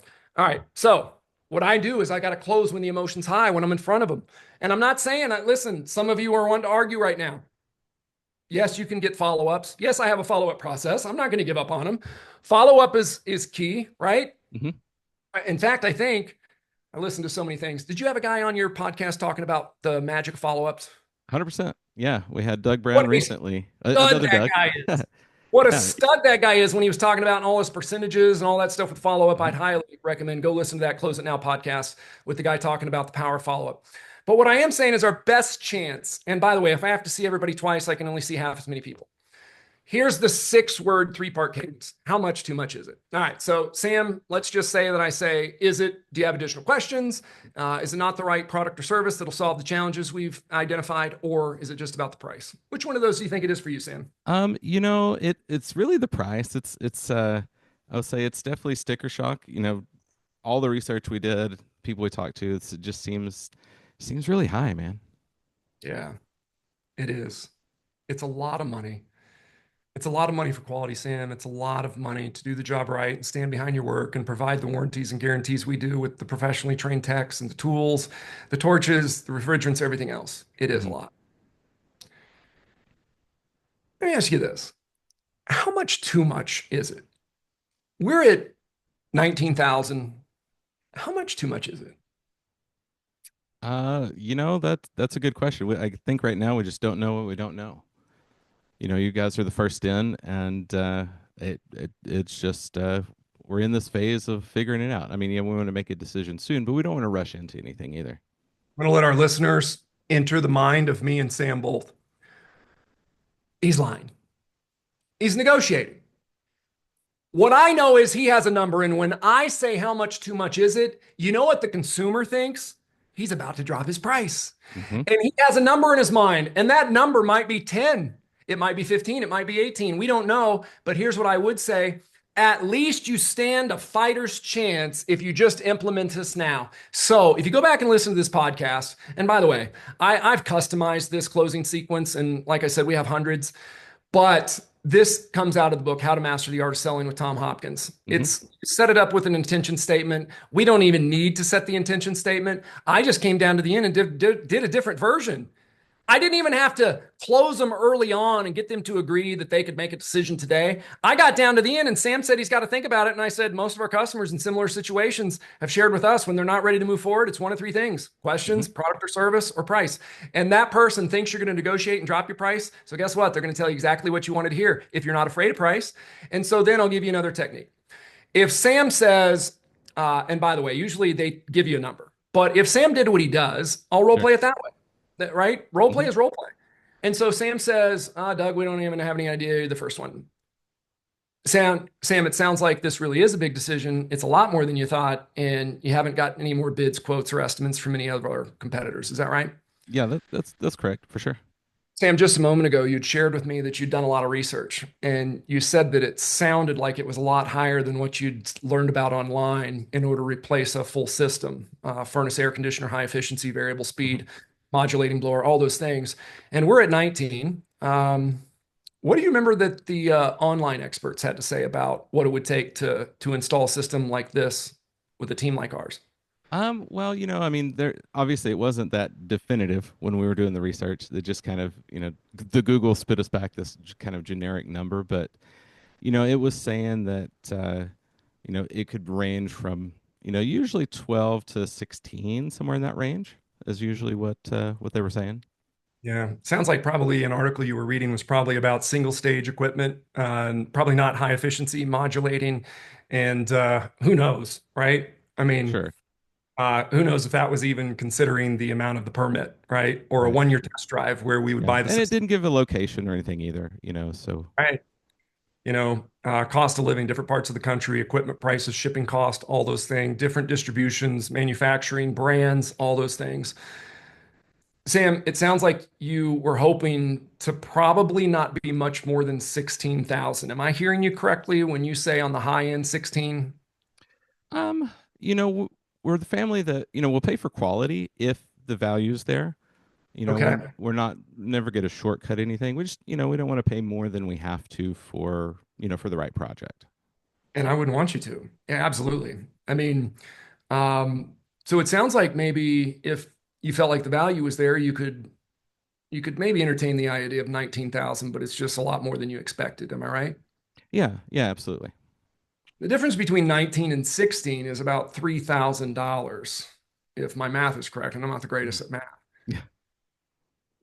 Sam, when installed properly by professional technicians like the ones that we employ, with a buy it back guarantee if we don't do what we promised you and protect your home and all the things that we talked about, from the drop cloths to the nitrogen purge to the refrigerant charge to pulling down to the right amount of microns, providing you the warranties, pulling the permits, all those things. What I can assure you is that we didn't get over 800 five-star reviews here in the local community over the past few years by skipping any steps or taking Hmm. advantage. You'd also shared with me that your experience when you had your roof replaced with that contractor, that you had gotten 8 bids Hmm. and you went with your gut and you trusted somebody right in the middle and you still ended up in court. Right. In fact, as you shared with me, you've had to get up on your roof and replace a section because it still leaks and that contractor won't even take your calls anymore. And you had to hire an attorney. Sam, what I can promise you is that's not going to happen with our organization. This job's going to be done right the first time. And if there was anything that we made a mistake on, one phone call to our facility and we will send the cavalry. They will be back out here to serve you and your family and make Mhm. sure things are taken care of. You're not going to have to call an attorney, let alone file a report with the Better Business Bureau or Yelp or Google or Home Advisor or anywhere that you find all these contractors. And goodness gracious, Sam, you are certainly not going to have to call the Call for Action news team to come out here and make us do the right thing. Sam, that $3,000 over the life of the system, when properly installed, doing what it was intended to do by a contractor that stands behind their work, that $3,000 over the life of the system, about 20 years here in our market, works out to be about $3 a week. That represents the cost of one half a cup of black Starbucks coffee Right. once a week. Just a half a cup of black. No foo-foo, no whipped cream. Right. Yeah, the cold brew I got earlier was like 750. Sam, we're talking about your gas, your electricity, your water. We're talking about torches and tin snips and acetylene tanks. We're talking about highly controlled refrigerants from the EPA. We are talking about people on your property that had best be fully insured, workers' Hmm. comp, liability. We're talking about really dangerous things, Sam. All I can tell you is if this was my home and my family, this isn't the time to save a few bucks. It's the time to make a decision that's going to protect you and your family for the long term. Sam, I tell you what, why don't we go ahead and take care of the paperwork? Let's install this system. I want you and your family to try it out for a year. And if it doesn't solve all the challenges we've outlined with the humidification in your home, the dehumidification, the indoor air quality, the variable speed, mixing up the air in your home, helping to eliminate those hot and cold spots in your primary suite, all the way down to your theater room in the basement. If it doesn't help to alleviate those, like we've talked about, you call me and we'll come out and do whatever it takes to make things right. Fair enough? Fair enough. That makes the most sense. Let me ask the listening audience and you, Sam. It was pretty good, but is it going to win them all? No, Of course not. no. There's no That, 100% close, right? and I don't want it. I don't want it. Hmm. I don't want 100% close rate. I never held my team accountable to that. My Linux partner, salesman of the year, four-time repeat Linux district sales champ out of Colorado in a six-state region, never, ever had more than about a 60% close rate. He approached 71 time, and I was really worried Yeah. because we were selling premium, high Hmm. efficiency, variable speed, all the bells and whistles, the indoor air quality. If somebody starts to approach 70% close rate in the Denver market, somebody's being lied to. Hmm. We're overpromising. We're going to underdeliver. We're going to have bad reviews. We're going to be buying systems back. We're going to be out there because we've overpromised and we've told people we can perfectly eliminate stratification between the upstairs primary. Hmm. If you go back and listen to this, I didn't say it'll be perfect from upstairs to down. I said it'll alleviate those concerns just as we've Yeah. outlined. We're I'm making never going to over progress. We're improving. We're not progress. completely solving. Did we add an upstairs return? If you only have a unitary system and you got one in the basement, a condenser outside, and there's not one in the attic, you might need to say, okay, not only is it going to be 19, we got to add another 6 or 7,000 for a ductless mini split. And 100%. another year from now, that number will probably be dated. And those of you listening are probably thinking, there's no way I could install a high efficiency variable speed modulating unit for 19. No, you probably can't. Hmm. Yeah, listen, guys, it's a role play. Please don't try to find every little thing. But what I am saying is, Sam told me he got to think about it and email him. And here we are having a conversation 20 minutes later. Hmm. That's the goal. Keep the conversation going. You don't have to be high pressure. You don't have to be pushy. Yep. Everything that I'm doing, first, it takes the mindset. And the ground rules, by the way, in our 7 foundations, the first is the ground rules. We're never going to lie, cheat, or steal. We're not going to overpromise or underdeliver. Number 2 in our 7 foundations is we're going to start talking about the mindset of what it's going to take in order to stay in the game, to serve, to get up early, to lather yourself up and have this energy and this enthusiasm and this passion and to communicate it and do it call after call, day after day. That's the mindset. And that's what we're listening to. That's what we're thinking about. That's what Sam and I are talking about. And it's why Sam's the Tony Robbins of the trades. And then number 3, I talk about wordsmith. I say words like share instead of tell. I say words like investment instead of price, cost, fee, charge, spend and pay. I talk about things like the monthly investment, the initial investment. I talk about a diagnostic investment. I don't talk about the diagnostic fee, and I sure as hell don't talk about the monthly payment. I talk about special promotional offers. I don't talk about financing fees. I Hmm. don't talk about financing options because people are afraid of that. They didn't want to finance. They wanted to write a check and they didn't want to spend as much as they want. So I talk in terms of investment, special promotions, all those things, right? There's 100 of those that we've developed. That's the wordsmith. Then Hmm. number 4 is rare listening. Repeat, acknowledge the emotion, rephrase, relate, and then express. Express is finally when we then can go to start talking our stuff. Before that, I'm going to relate, rephrase, express at the very end, but I've got to make sure I seek first to understand.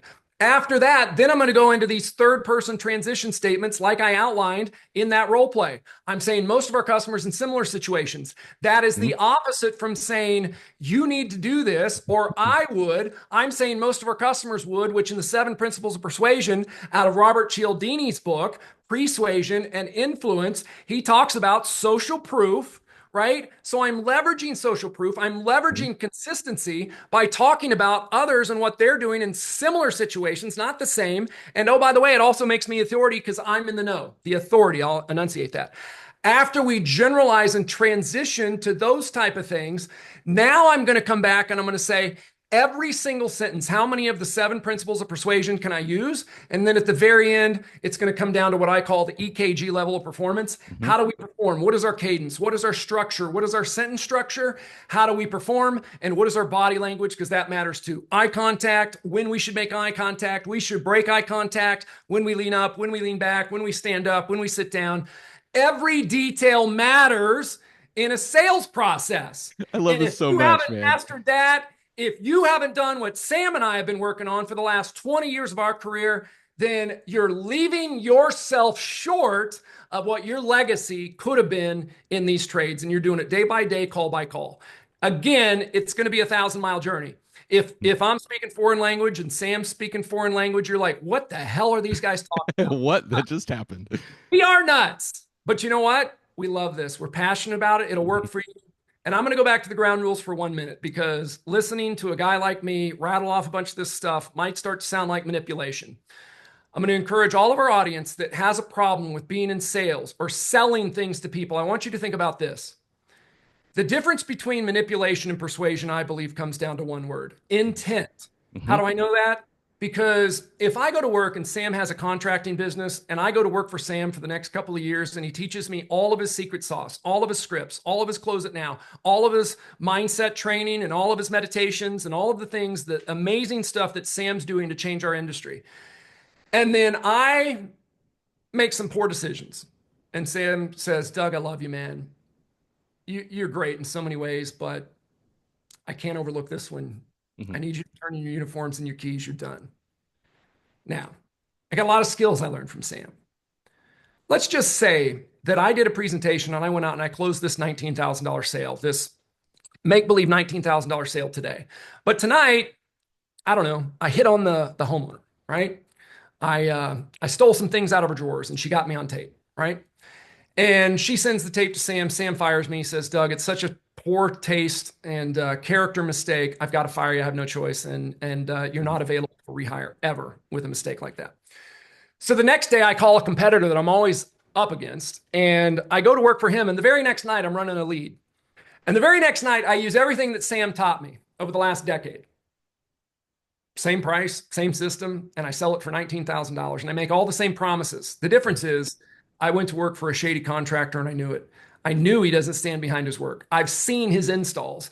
I've watched how he's behaved in the community, but I went in and played my game. You see, what's the difference? I said the same words. I said them in the same way. I Hmm. used the same training. What's the difference? Intent. Right. On night number two, when I worked for the shady contractor, I was a sleazeball scumbag, snake in the grass that lied my tail off in order to make a commission and get a sale, knowing Hmm. that the contractor didn't have professionally trained technicians, wasn't going to install the job right, wasn't going to pull down to 500 microns, wasn't going to do a nitrogen purge, all the things that those of us professionals in the industry know we have to do the job right. I told him it was going to happen. I used it to close the sale. I made my commission knowing that full well this guy's either going to go out of business, not stand behind her work, or I'll just get a job with another guy and go make my commission. That is manipulation Right. because my intent is all wrong. My character is off. I have no integrity. I'm just lying. So I challenge everybody to say, those of you that say you don't want to be in sales, sales is an honorable profession Hmm. if you treat it like a true professional. If you toe into it, if you don't dive deep, if you don't study, if you don't practice, if you don't listen, if you really don't work towards mastery, then yeah, it's a fraud. Hmm. And salespeople get a bad name. I like to think of us as servants. We're there to serve others. We're there to help them make decisions. And by the way, those decisions typically mean steering clear of the cheaper contractors and a cheaper price just because they had a fiduciary responsibility to get the Hmm. most for the least because they don't know. And if we get really good at these conversations that folks like Sam and myself and many other great trainers like Joe and everybody else around the country are trying to teach, those things can change your life and they Hmm. can change your career. But it's going to take a lot of hard work. It's going to take a lot of heavy lifting. It's going to take consistency and persistency. It's going to take ongoing training, heavy lifting, and you can never stop. Hmm. I love this so much, man. This is this is the heart of everything. This is the heart of the intention, the reason we're there. People have forgotten that home services, we're a service.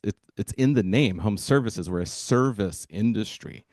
And so when we Yeah. talk about we are there to serve, but not just to serve with empathy, with heart, with caring, with compassion. And we've been in those situations in a home where it's like, you know what? You don't need this. Let's go with maybe the less expensive option, right? Maybe that is the right fit at the cost of our commissions, but because it was the right thing to do, or a thousand different scenarios that we could talk about our experiences and stories of the times that we when you go over and above to care for people, even when it's not the popular thing. And this is what I love so much about having conversations with people like you is, we're cut from the same cloth in the way that, when we think back 30, 40, 50 years ago, the most trusted person in the town was, the plumber and the HVAC guy and the. They call it, hey, my heat's out, and what would they say? Put on a pot of coffee. I'll be over there here in about 30 minutes.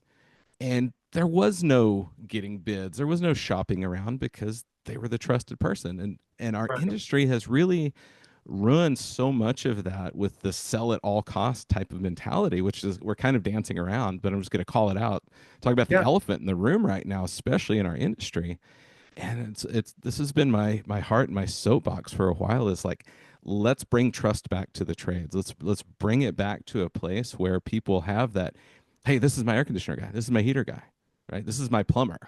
It's like, this is my plumber, this is my electrician, right? And they don't do all of the dog and pony show and the rigmarole like has happened for several decades now. And man, and if we don't change things in a pretty short amount of time, it could progress worse. It could get further. We could have some, federal trade commissions step in and start regulating our industries, which we do not want, right? Right. They don't care. They will shut. They don't care what the size of the company. Oh, it's a $500 million a year. Okay, no problem. We'll freeze all the assets and nobody gets paid, right? We don't Sam, want that. you bring up such great points. I want everybody to listen. And, our industry tends to be male dominated, but there's some great people out there doing amazing things. Coral Whale comes to Mhm. mind. I've heard some I other just folks, talked to her a day or two ago. She's going to be on the show soon, in fact. and everybody tune in for that one. I can't wait till the day I have the opportunity to just invest a little bit of time with her, maybe grab lunch or something. She lives just a little bit south of me here in Colorado. But I've heard her on some other podcasts. I've got some shared clients where she's done some training, and the crazy thing is, I always hear this thing, and I got to remember what was getting ready to start on. But I'll just say this, and Sam, make sure you ask her about running maintenance calls Hmm. because I've been in the industry 20 years, and so have you, and it's like um, I hear so many technicians say, I'm a super tech, right? Whatever they would call themselves. I'm the best I've ever been. Everybody thinks that. And Hmm. they think they're above a maintenance call. And Coral, check this out. Check this mindset. Check out this paradigm shift. Hmm. I heard Coral one time on another podcast talking about the fact that she only wanted maintenance calls. Hmm. Now think about this. Most technicians don't want to run maintenance because they want to go out there and be the big bad troubleshooter. And I Right. don't think there's anything wrong with that. Coral has a little bit of a different perspective. She says, think about the mindset of the homeowner that has nothing wrong and wants somebody to come out and do maintenance and was willing to pay for that to maintain their equipment to make it Hmm. last long term. She then goes into this sweat of pulling the thing apart, finding every possible thing that could help this system's longevity, right? Hmm. And her tickets are insane. Her revenue is insane, and she loves to run maintenance, right? So, she's a female, which is why I thought about that. But most of our industry is male dominated. So I'm going to say this. I want you to imagine that you're sitting over at your buddy's house, drinking a few beers on his deck, watching the game, and he starts talking about the groaning noise or the hot and cold spots or the air conditioner's not cooling, whatever it is. Do you start to have an honest conversation with him about what other contractors will do to get the price down? I mean, if you're a professional tech working at a high-end company that provides the 401k and the 3% match Hmm. and the nicely wrapped vans and the giant website and all the leads and the call center and everything else that it takes to run an amazing company that's got, paid time off and you got vacation time, those things cost money. New tires on your van, new brakes on your van, new windshield on your van, every bit of that. Coffee, Hmm. actual fresh burritos at your weekly meeting, ongoing training, companies investing in your training. I would relish those opportunities because there's a lot of guys out there that don't get that, right? Right. So I just want you to imagine you work at a company that has giant expenses because they're running a quality operation. And your buddy tells you he's got a contractor coming over or somebody came over yesterday and they're going to replace the entire system for 6 grand. Oh. Furnace and air conditioner. Do you think they're getting high efficiency? Do you think they're getting variable speed? Do you think they're getting modulating gas valves? Do you think they're going to eliminate hot and cold spots or at least help to alleviate them? Do you think that's going to have any indoor air quality? Do you think it's going to come with a maintenance plan? Do you think it's going to come with a buy it back guarantee or a 1 year test drive or a 2 year test drive or whatever it might be? Yeah, the No. warranty is only as good until they drive out of the driveway on that one. And so, what do you say to your buddy to protect him? Dude, don't you dare. Dude, Right. anybody that says they could do this for 6 or 7 grand is lying to you.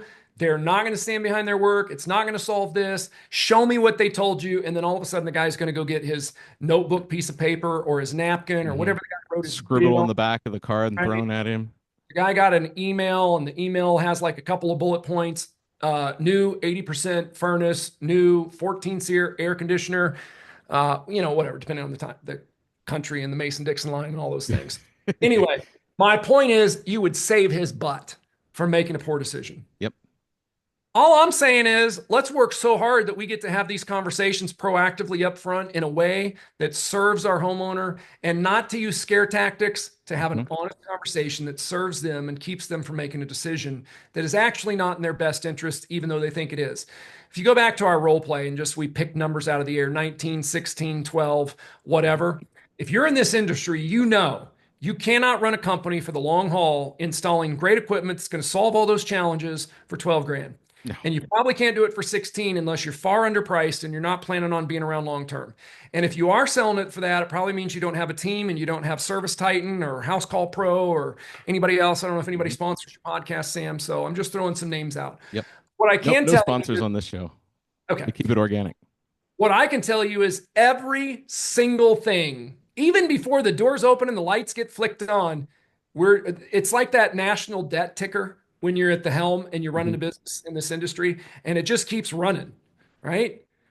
And so what I can tell you is that in order to get quality technicians, pay, quality CSRs to set great leads and great service calls and have a great software to track your customers, in order to send out thank yous or cookies, in Hmm. order to have a company picnic or take people to the ballpark once a year or send employee of the year to Mexico for a week like we used to. What I can tell you is it all costs money. Hmm. Burritos cost money, the coffee costs money, the toilet paper costs money, the rugs cost money, the uniforms cost money, the lights cost money, the internet costs money. Everything costs a lot of money and it keeps going up. And so, if we want the nice things in life, and we want a great work opportunity where we're getting trained and they're helping us with our tool accounts and they're financing that stuff for us as employees, it all costs money. And the only place that money comes from is customers. Yep. I'll Nothing finish this happens up. till something makes a sell. Somebody makes a sell, right? Yeah, and I'm going to give a little bit of insight for everybody on here. I won Linux Partner of the Year in 2016. And just a few months after walking across stage in Las Vegas and accepting that award, we almost closed our doors. And I almost lost my life, and I almost cost the lives of, at least the financial life of many of our people. And what I can tell you is it was a short stint of a slow time, and I didn't even know. But what we did is we started using the supply houses as the bank. We were Lennox Partner of the Year, and we were the number one Daikin Fit dealer in the Rocky Mountain region at the same time. And it all looked good from the outside. Buying new trucks, wrapping new vans, inventorying them, mastercraft shelving, right? New uniforms, new hires, new computers, installed Service Titan, new website. And you know what happened? Over a 90-day period, when things slowed down, unbeknownst to me, we weren't paying our supply houses. Checks were cashing, truck payments were being made, building was getting paid, everything was getting paid, and we started using the supply house as the bank. And then all of a sudden, at about the same time, that 90-day came due, and all of a sudden, we couldn't pick up equipment.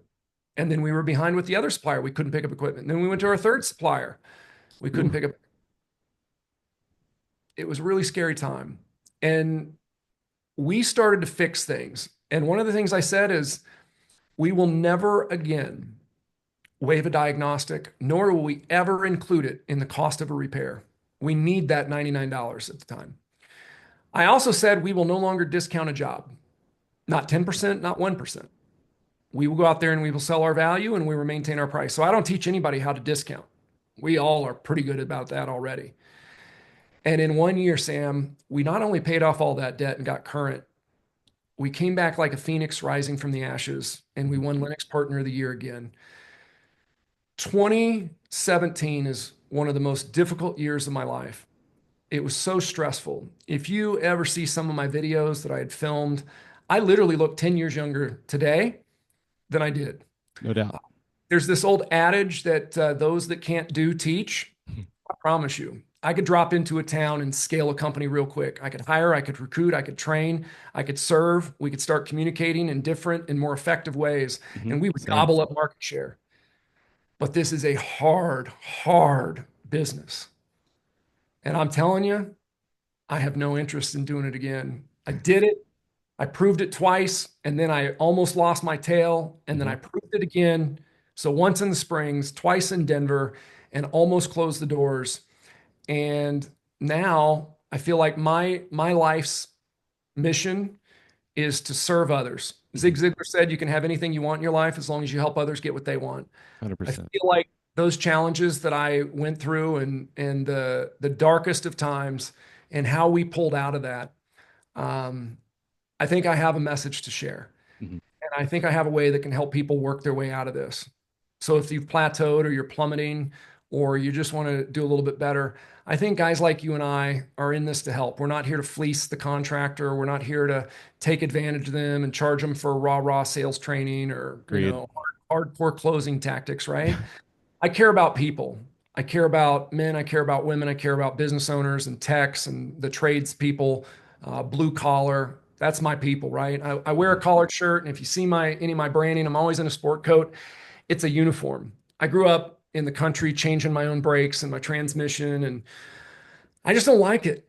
Hmm. I don't like it. It doesn't get me out of bed in the morning. But what I love is helping others achieve what they want in their life. Hmm. And so what I would say is anybody's capable of turning it around. It's probably going to be the hardest thing that you've ever done, especially if this kind of stuff is out of your wheelhouse. And you're not going to do it today and you're not going to do it tomorrow or next week. You can start to have an impact, but it's going to take you a long time, just like it takes a long time to lose 50 pounds. Hmm. It's going to take you a year to really start to work towards mastery in a lot of different areas. But you can do it if you stay consistent and persistent. You can do it if you stay focused, but you don't let the challenges stop you. Hmm. You got to keep getting back up, right? And so I think that's my message, Sam, and it's the message I hear that you share on your podcast and that you share from the stage and that you share in your on sites. And everything I've heard about you, man, I have not heard one single person, and I'm around the country a lot. I've not heard one single person have one bad word to say about you, your character, your training. It's just not out there. And it's something for you to be so proud of, dude. Um, so when I come on, maybe it just sounds like I'm, when you said nice things and I said I'm honored to be here. I truly am. And you and I like to cut up and have fun and joke and tease. And we've known each other almost 2 decades. But man, there's just nobody better than you. And Thank you.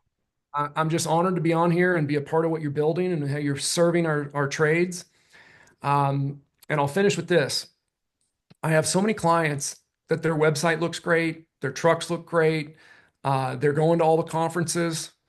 And as I get to know them more personally Hmm. and more intimately, and the trust is gained almost to a client, almost. They've either been on the brink of losing their tail, they're right there right now. Hmm. They don't know how they're going to pull out of it. Yet their team thinks that they're rich Right.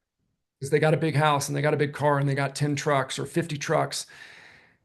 And they're trying to keep it a secret because they're going to home tonight and they're trying to figure it out. And they're trying to figure out how they're going to keep the stack of cards from Hmm. crumbling.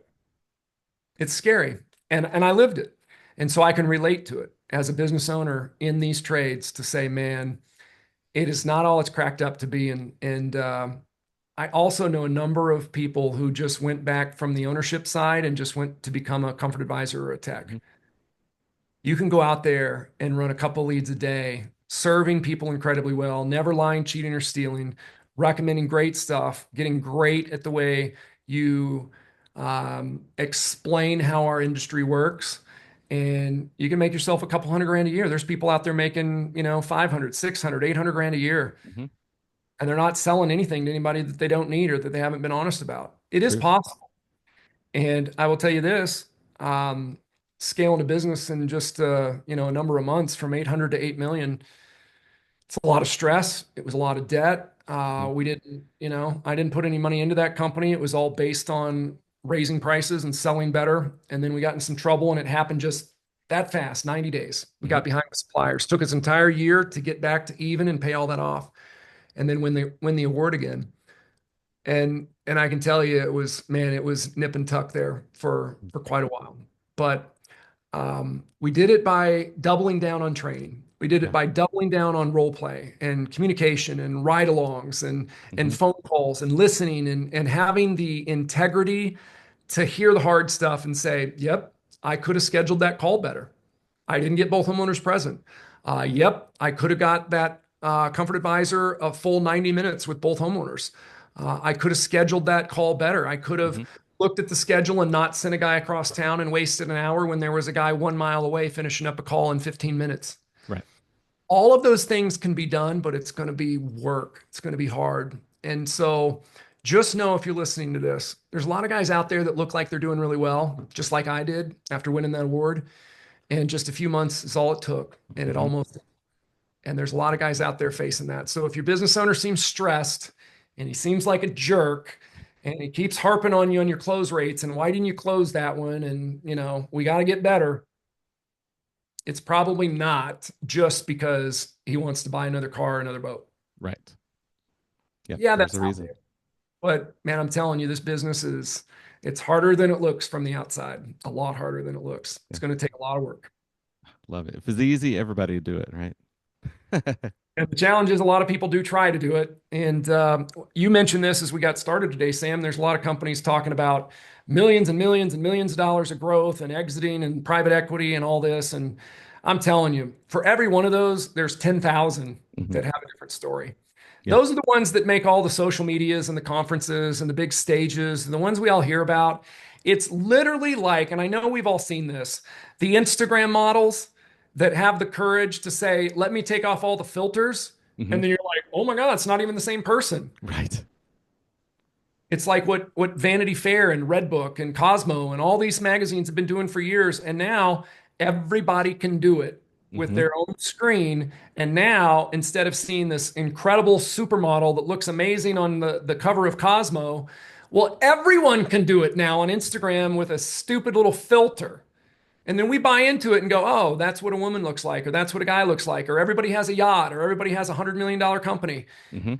No, that is not the actual world we live in. That is a bubble of fake online stuff. Mhm. I'm not saying that there's not some really successful people that have exited their company and put millions in their pocket, of course, but it's one for every 10,000. It Yeah. seems like a lot based on what's happened in the last 5 years.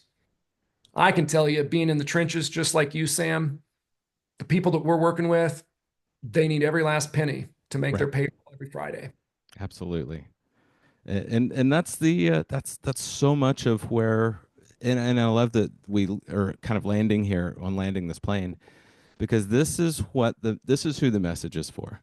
I'm not here to train the, $150 million a year company. Would that be a cool contract? Yeah, probably. But that's not what it's about. It's about helping the people that, are exactly who we just described, the ones that are in the grind, that are like begging, waking up every single. I'm getting emotional thinking about this because I've been there and I've been that person. It's like waking up every single day. It's like, how are we going to make it today? It's like, yeah, we want to have a 90-day plan and a 6-month plan, all these things, but today we have to make something happen or those doors close. And that is so much where my message is, and I know yours is as well. It's like, let's help the people get out of that, the survival mode into, okay, now we're seeing some consistency. Okay, now we're seeing some growth, but not growth for the sake of growth's sake, growth for the sake of, it's not how much we bring in, it's how much comes out of the bottom of the machine at the end, right? How many lives are we able to change in our organization, right? It's like, having that guy on the install crew that buys his first house because now he's able to, right? The ones that like want to, send their kid to a better, just like talking about change the zip code and send their kid to a better school, right? All those things that, man, that I love this so much. So Man, it has been such an honor to have you on the show. Here, one more thing. I know we're out of time. Yeah, we're The good. This is national this is going average, to end up being a couple episodes. I'm gonna split this up because I think Sam, we the just passed the national 2 hour average. mark, and I love it so much. Wow. Time flew. I thought we were at like 30 minutes. Yeah. I'm just kidding. I'm not that bad with time. Sam, the national average in the industry is about 2.5 to 3% net income, which means a lot of people are below that line, below 0%, and they're losing money. Mhm. And then, of course, some people are at the holy grail of like 20 or sometimes even 30%. But there's no way you can go out and put 5 or 10 trucks on the road and have a 20 or 30% net. Mhm. Maybe a few years from now. Yeah. But when you're growing and you're expanding, you got to have capital, right? It's a Right. very capital intensive business. And the trucks, the wraps, the vans, the tires, the Mhm. shelving, the inventory, the facility, all those things, right? And so I want everybody to think about this in regard to since this is the Close It Now podcast. If you can't hold margin, if you can't go out there and sell at retail, which is what I ended up demanding to my team so that we could get out of that hole and save our tails. If the national, let's just call it 3%. 3% on $1 million is 30 grand. A Mhm. guy with $1 million company takes 30 grand home. If his wife is working in the business, that means they netted 15 grand each if she doesn't have another job. If he turns $2 million in gross revenue and he has a 3% net, he took 60, and so now him and his wife are making 30 each. Right. If you get to 5 million at a 3% net, if you're following this math, right? I mean, now you're getting into like six figures, but you're still splitting that between two people if the wife works in the business. Mhm. Now I want you to think about this. Let's drill all the way down in the microscope to a $10,000 sale. If a $10,000 sale yields a 3% net income over the course of the year, then how much is that? What, $300? 300 bucks, right? 10%, let's say that it's 10%. Let's say they're really one of the better companies in the country and they turn a 10% net on a $10,000 sale when everything goes through the wash by the end of the year. 10% of 10,000 is 1,000. So yes, 3% is 300. So let's just say that you're a great company and you're turning a 10% net and that's how you're priced. And then we don't do our jobs in the field to build the value to hold the $10,000 price tag. And the homeowner says in Sam and I's role play, well, Doug, I was just thinking, let's say it was, he goes, could you do it for 17? Mhm. That's 10% off, Doug. I got a brother that's been a contractor for 30 years out in Cleveland. And he says he always gives 10% off to his clients or when things are slow. So, Doug, I know you got 10% room in there. Let's say that you're at the kitchen table, you want to keep your close rate high, you want to get the deal, and you think to yourself, well, the company's doing well, 19,000 minus 10%, 1,900. So I'll do it for, yeah, 17.1. I can drop 10%. Mhm. Everybody in that organization made money but the owner. The owner broke even on that. It's a lot of work in this business to go to work every day, work 12, 14 hours a day, work 6, 7 days a week. Even if you get a fishing trip or you go on a dealer incentive trip and it all looks great, it's a lot of work when somebody gives a 10% drop. So I don't allow 10% drops. I don't teach 10% drops. I don't teach 1% drops. I teach people how to hold the value. Why? Because we need to hold our value. And by the way, to me, I know that there's a benefit in somebody feeling like they got a good deal. The good deal somebody's going to get from me and our clients is how to build value and Mhm. choose the best contractor in the country to install and stand behind their system. That's the good deal they're getting. Where I'm just going to come back and share why I can't. And then I'm going to let the chips fall where they may when we get really, really good at this. Because I know there's probably somebody listening right now going, well, I would just raise my prices 10 more percent than what I need. If I get it, then I got a 20% net. It's not the way it works. Right. It's not, Yep. right? Discounting is a drug. It's a drug, and we get in the habit of doing that. And before you know it, we got that in our pocket. What the number one thing we want to talk about mindset. When I said we can no longer discount or waive a diagnostic or include it in the cost of the repair, all of a sudden, when that's no longer an option, you're forced to get better at building the value. You're Mhm. forced to become a more effective communicator. You're forced to be a person that can go in there and sell the value of your services. And anytime you have that drug in your back pocket, when the going gets tough, you're going to take it. So Absolutely. I encourage everybody on here. Thank you for all your time. If you made it through the entire, whatever it's been, 2 hours, maybe more with Sam and I. Um, We truly care about you. I know I do. I know Sam does. I've known you for, like we said, Sam, almost 20 years. And you don't have to be a shady, snake in the grass, sleazy person to hold margin, to run a great business, to scale your company and be more on the premium side of the price range. Mhm. But it does mean you're going to have to work a lot harder and you're going to have to be better. Absolutely. I love that you said that, and it makes me think of I'm looking up this quote that I want to end this episode with because it perfectly sums this up. It's the Jim Rohn quote that says, "Don't wish things were easier, wish you were better. Don't wish you had less problems, wish you had more wisdom." Right? I'm paraphrasing. I didn't find it exactly, but that's it. That Right? is it. It's so much it. It's like for things to change, I have to change. For things to get better, I have to get better. And the second that I do, the way that we look at things, the things we look at change, right? It's just wild how it happens. So, for everybody listening, you know, Doug is a monster salesperson and sales trainer. Rumor has it I've got a little bit of history there too. Now, think about what we talked about most on this episode. It was not that. Yes, we did some cool role play, and thank you for that. But more importantly, how much time did we spend, everybody, on the morning routine and on personal growth and on being? How do we become the person that when you walk into the room, people just want to do business with you because you're that level of individual? And the rest, the details, the rest is just, well, here's the menu. Let's pick something. We're just ordering off the menu at that point. And so I just want to reinforce it with that is like, we can't say it enough.